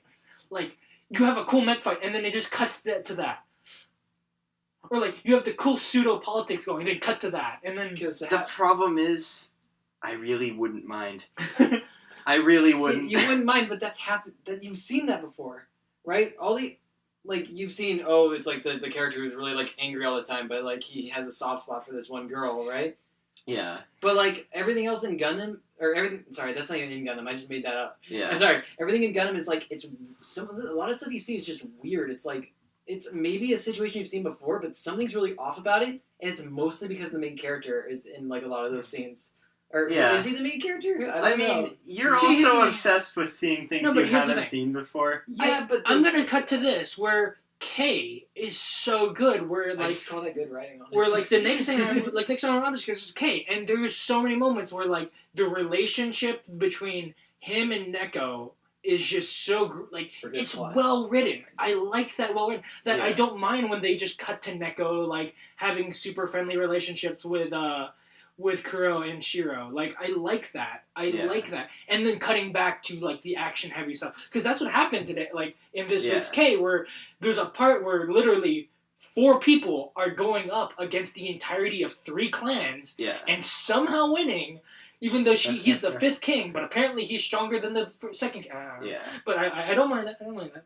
But, like, there's a moment where, like, it's just cutting to them just, like, fighting and doing the cool action scenes, and then cutting back to, like, the relationship between Shiro, Kuro, and, like, Neko. And I'm like, that's the stuff I don't mind, is write it well. Write it as well as you're doing all the other stuff. And that's my whole issue with that. Like, if they wrote that relation stuff as well as they were writing a lot of their lore stuff, I would like Nagi-Asu 10 times more. Still can't say until you finished it. Kagewane. Did we watch the last night? What is that? I think we did, but we forgot about it. Isn't there a newer one, though? There's a new one that came out today, but we watched last week's. No, that's the monster one. Oh. Wasn't this episode, like, I'm trying to remember it now, because we watched this a week ago. We did watch it. What was this one? Oh, the wedding on the ship. Oh, yeah, that was cool. Yeah, that was fun. They used sonar to communicate with the giant. Yeah, and I remember we kept joking around, like, where's the flamethrowers? Yeah, just bring them out. Yeah, Kagewane is still interesting. Like, it's one of the best, like, it's one of the best shorts out there right now, because we just laugh every time, even though I don't think we should. Yeah. It's funny. Speaking of shorts, Komori-san 2 minutes. Actually, there was actually some development this week, and I was like, okay, that's nice. Where they introduced, like, a dude character. Well, that's cool. And I was like, cool, there might be building up a relationship between main girl and dude character, even though main girl is, like, 2 times his size. Lance and Mask, Connor. What? You've not watched Lance and Mask, But you saw the couple minutes that I was watching Lance and Mask. Tell me about your impressions on I those. already told you about that. No, just go again. Go The again. Shota thing? Yeah, describe to Dawson the scene. That girl looked like someone who'd walk behind you if you dropped the soap in prison, okay? Alright? Okay. And she walks up to the main character. I'm not sure if it's from behind him or something, but isn't he in the bath? He's in the bath. She comes in naked. She's way older than his ass. He's like a little kid, Yeah. right? She's like a full-grown, middle-aged adult. And she picks him up and like just pulls her to her face. And they're about to fucking lock lips. And main character looks uncomfortable as fuck. Okay. And then she continuously recites the line, "Will you be mine? Have you decided to be mine?" The thing I don't understand about Lance and Mask Is what is it? No. Everything I've heard about it makes me think it's an extreme parody. That's the thing. That's not obviously a parody. That's the thing. Where I agree with you. There's so much about it where, like, there's so much cool, interesting stuff where they go, "Hey, that maid is one of the strongest knights out there. She's called the Lance of Blood and Roses something." And I was like, that sounds awesome. And like, look, these are the 4 holy lancers. I'm like, that's awesome. Well, that's the kind of stuff you're into. And then little girl comes in and just goes, "I want to see Yotaro." And I'm like, you did not give a shit about him for 5 episodes. You literally, actually, every episode, you talk about how much you don't care about him, and suddenly you now care now that he's gone. I just, every time I hear about it, I'm just like, this sounds like it is definitely purposefully making fun of. So that's the thing. So many I was wrong reading it about Reddit, and literally it feels like they have a plot, and then they realized that no one was watching their show, so they said, "I don't care anymore. Fuck it." Like, "Hey, hobo off the street, write me a story." Huh.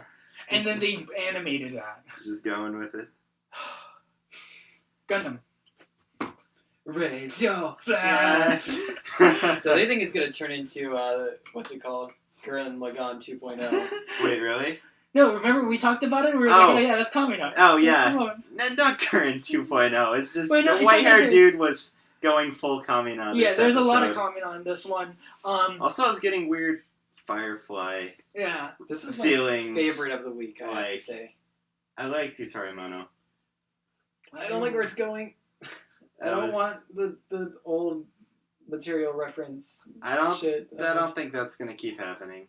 From what the preview looked like, I didn't think it was going to. Hopefully. But well, part of that is the part of that whole episode was Kuon's backstory, but we'll get that in a bit. I liked having an episode heavy on the Main time spent between Kuon and main dude. Yeah. I like Gundam too. I really enjoy Gundam every week. It comes again. That was the surprise of the season for me, where I wasn't thinking I was gonna like Gundam, and then I liked Gundam. Yeah. I like how they make the main character look cute this episode. Honestly, he's so kawaii. He's gonna go make sandwiches for making everyone. Box lunches for everyone. Like deliver it to everybody. And then this is the same character who like popped 3 people mercilessly in one episode. And then childhood friend girl is like, "Aren't you afraid to die?" And then he shows her like the little like friendship bracelet that she gave him, and she's like, "Oh." He's like, I have this. And there's a lot of hints at him being autistic this episode. Oh yeah, how terrible he is at writing. Like the 5-year-olds are better than him. Yeah. And like he has trouble talking to people. He has to like pause before every time he like responds. And then he just doesn't respond and then eats his seeds. Yeah. Yeah, but Gundam's good. I guess we can't really talk about it more until more plot points come up, but it's building up to something. They're going to more on the whole comment thing. I really like the point where he's like, why do you keep doing all this dangerous shit? I like Biscuit. He's awesome. Mm-hmm. Because it's like, why do you keep doing this? It's so stupid and dangerous. Like, we could do other like things here. We have other choices. He goes, no, I don't have a choice. I have to make him happy. Right? Yeah. Like, he keeps expecting things of me, and I can't betray that. Yeah. He's basically trying to live up to his vision of him. Yeah. Yeah. Noragami. End of the arc. We're talking about that. Okay.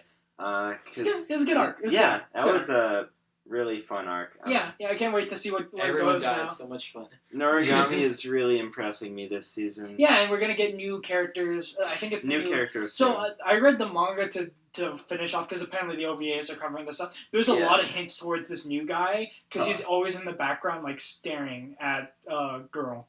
Interesting. Wait, who? Tail girl. Oh, Chi. I can't remember her name right now. I don't remember. But I'm thinking Yeah. Chisagi, but it's not. But Just like- Noragami is always impressive. Yeah. It was a nice conclusion, and then her having to kill her own family members was a nice, like, going back, like, yeah, because she killed the Phantom.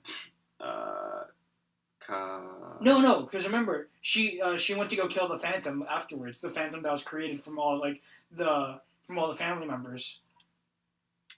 That Phantom. It wasn't created from all. Because they were all loose? no, because they were all yelling out Bishamon's name to like stop and ask her to stop, and she just killed them all. She just did it. Yeah. Huh.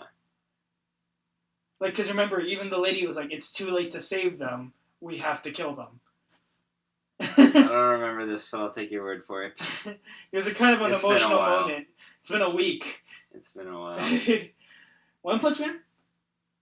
What about it? I'm not actually caught up on One Punch. so nothing I'll let you happened guys this talk episode. about this. This episode was basically taking the stuff that Murata added and then just Animating it. whacking that off for a bit. Yeah, it was okay. Like the fight between, I like how they kind of mess with String Mustachio a bit, but I enjoyed his character. Like his sword actually bends to the shape. It's not him like moving the sword so fast it looks like that. Yeah, it's cool. That was kind of interesting.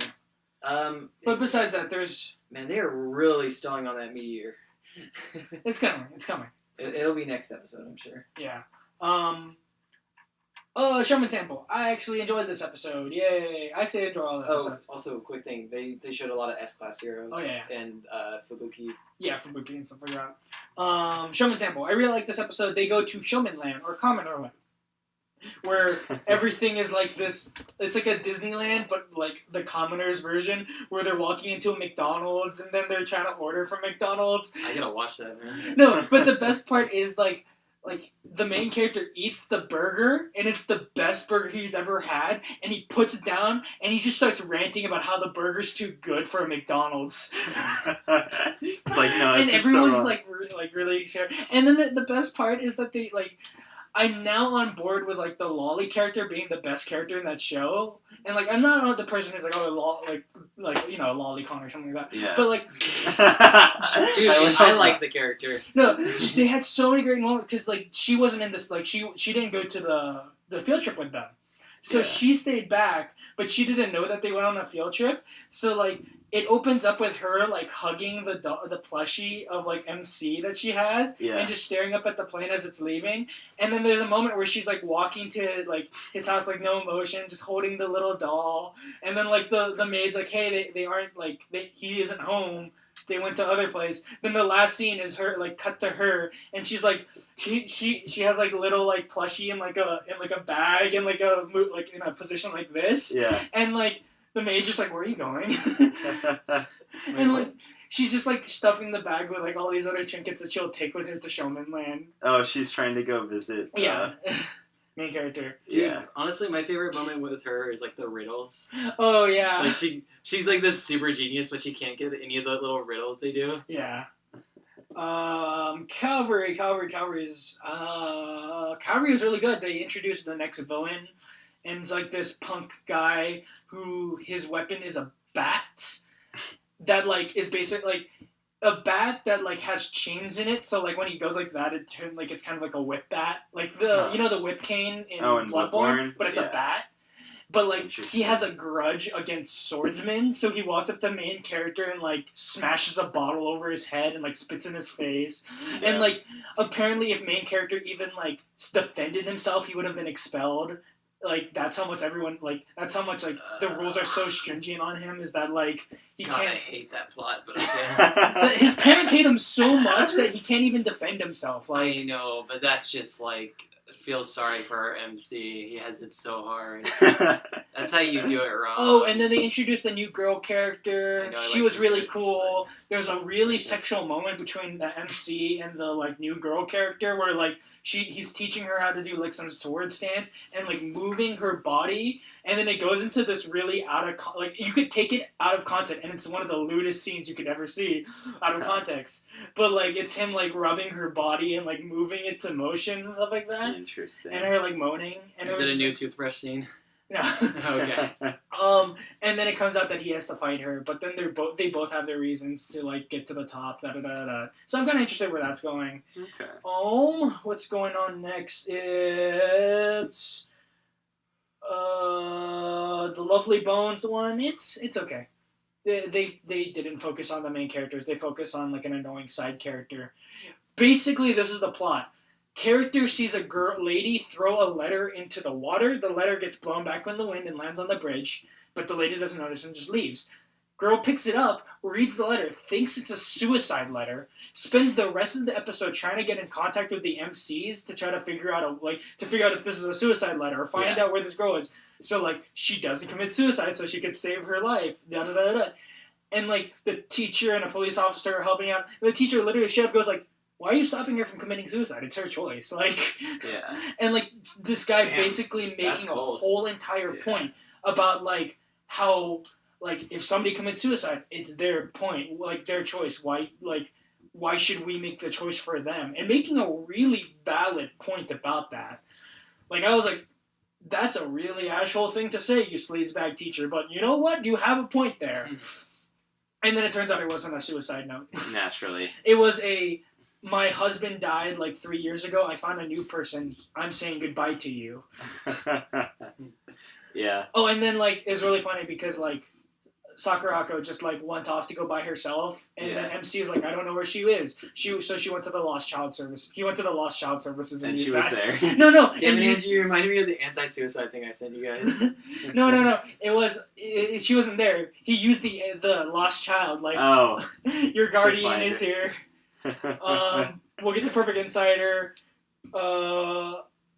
Anti-Magic Academy is really rapey this week. Like really rapey.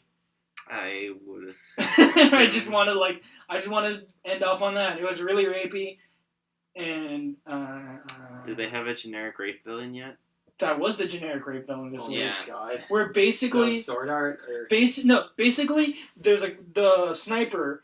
Every time she encounters this dude, she just like she gets triggered and like collapses on the ground and like can't move.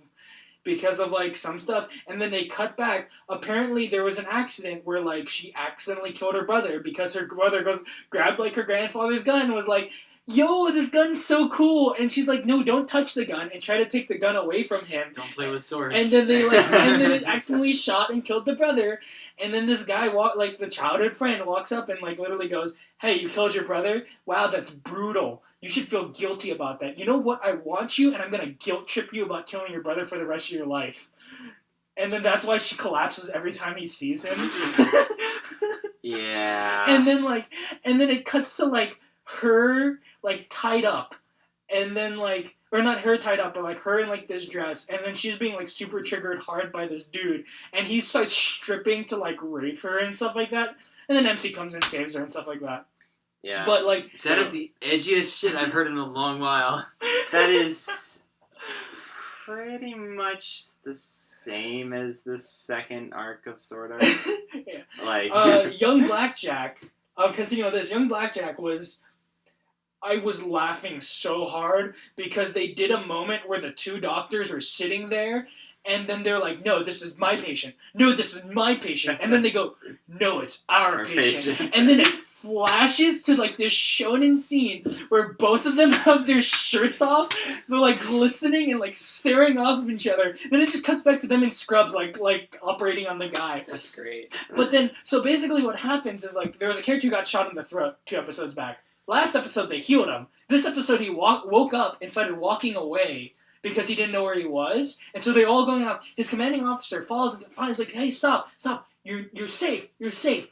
And like literally, like, and the guy goes, "Oh, I'm safe. I get to go home. I get to eat sausage.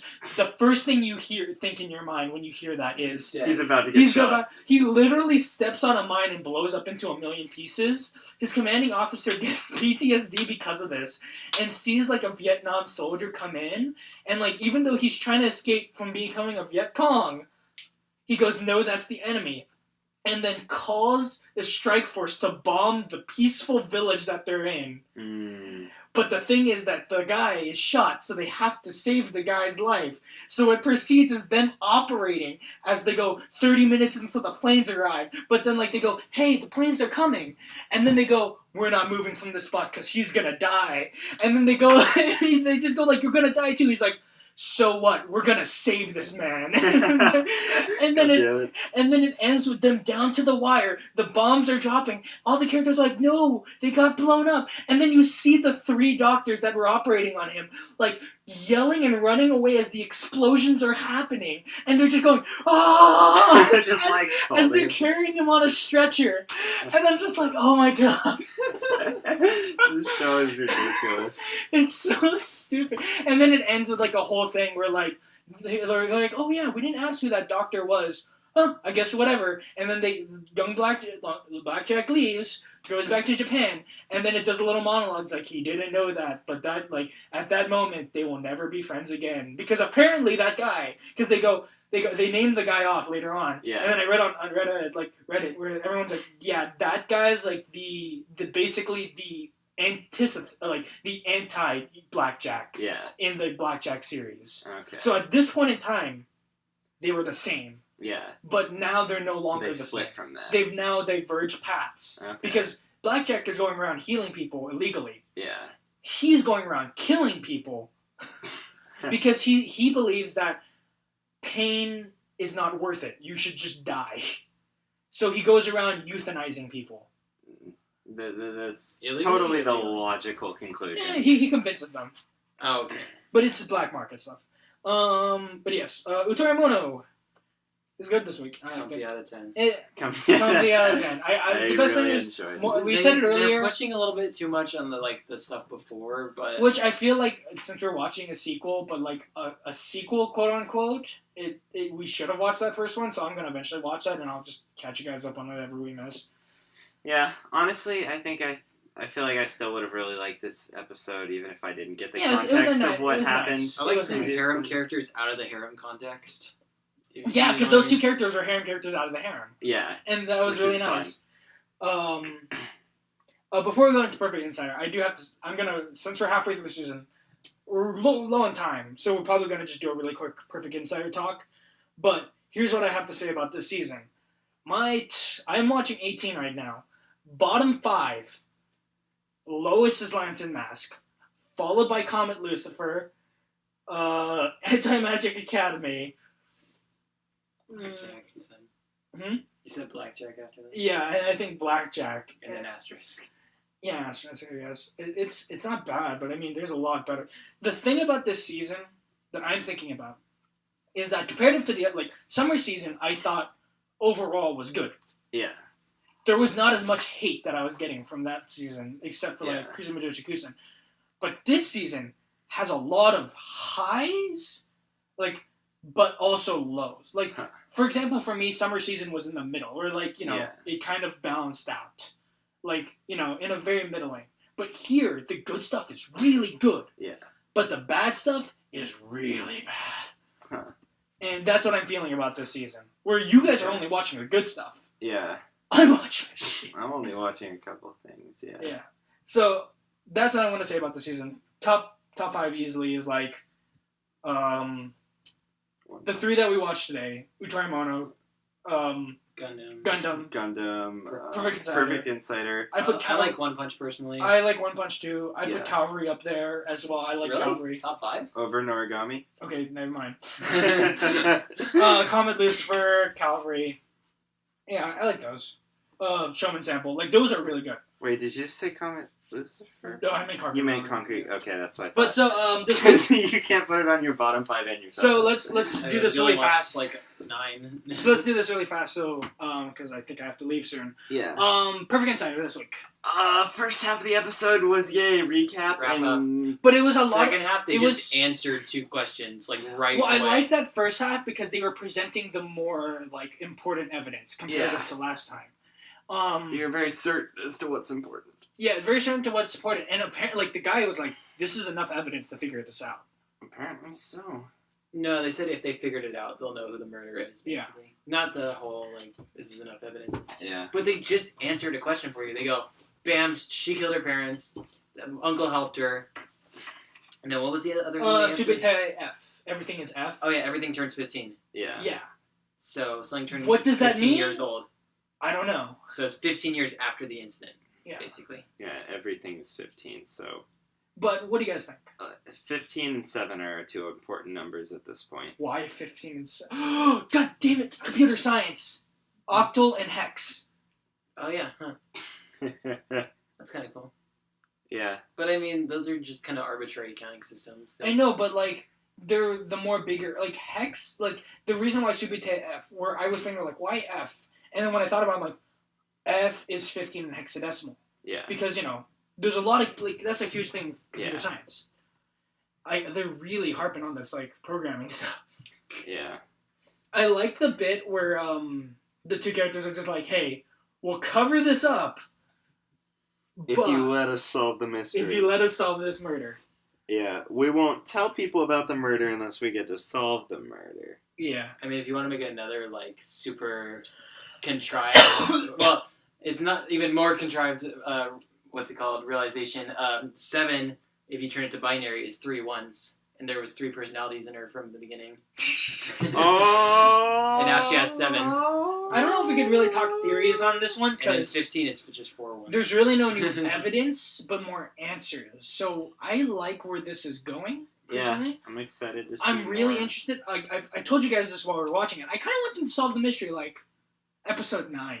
And then, like, there to be a killer, and then for half to, like, deal with the killer. This wasn't really a mystery episode, I feel. Yeah, it was Yeah. an answer. Like, it's Higurashi, where you have question episodes and answer episodes. But in something like this, I prefer, like, just adding clues in every episode and stuff. Slowly building. Yeah, and Bit by they bit. built that part where they're like, everything is F. Okay, now what does that mean?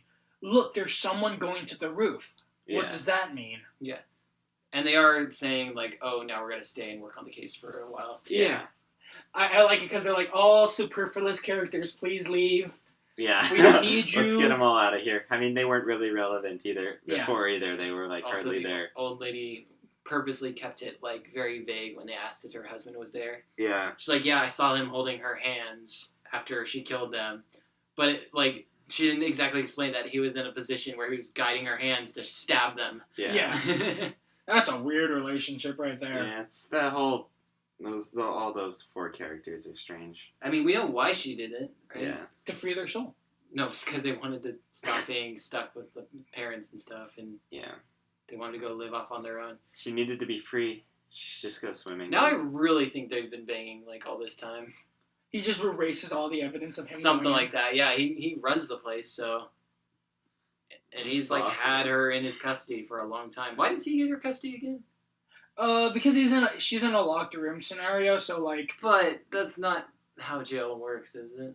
It's not, but she gets a free card because she's super smart.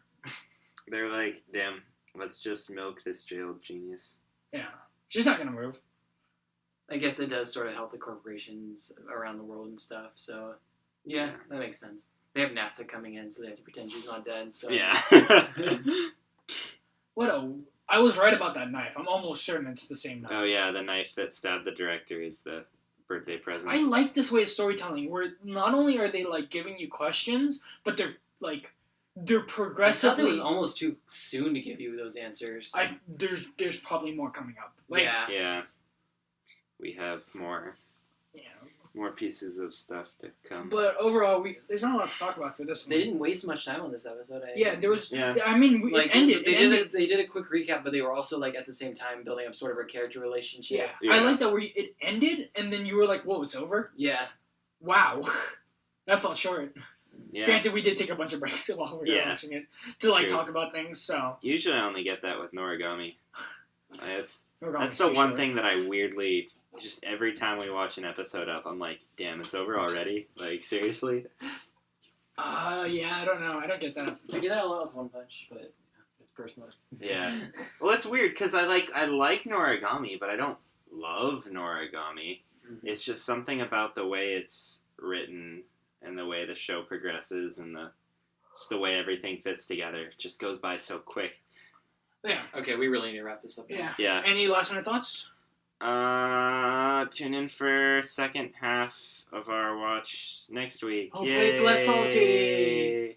Fallout 4 needs to improve, or they didn't need to touch their Oh, dialogue did I system. mention to you guys that I had my first game-breaking bug the other day? Oh, what happened? I was doing a Brotherhood of Steel quest line. I was about to start the big Brotherhood of Steel quest line, and they take me up in a vertibird and start flying me, and every time the vertibird gets to a certain frame, the game freezes. And I retried multiple times doing different So things. can you not do that quest? So I can't do the Brotherhood of Steel quest line right now, because every time I try to get in the vertibird and have these guys fly me to where I need to go. And you were so excited about that. Yeah, they were literally taking me to the place I was most excited to see Did you get a teleporter yet? in this game. I don't have a teleporter yet. Oh my god. Are they great? Well, I haven't used it yet, but I just got a teleporter. Ooh. So, like, for a reason that you know. Yeah, of course. Are you past me in the main storyline now? Probably then. That is the main Anyway. story. Okay. But yeah, Fallout's great. Fallout's great. Tune in next week. Support Indivisible. That's about it. Yay. Goodbye and good Bye, night. everyone.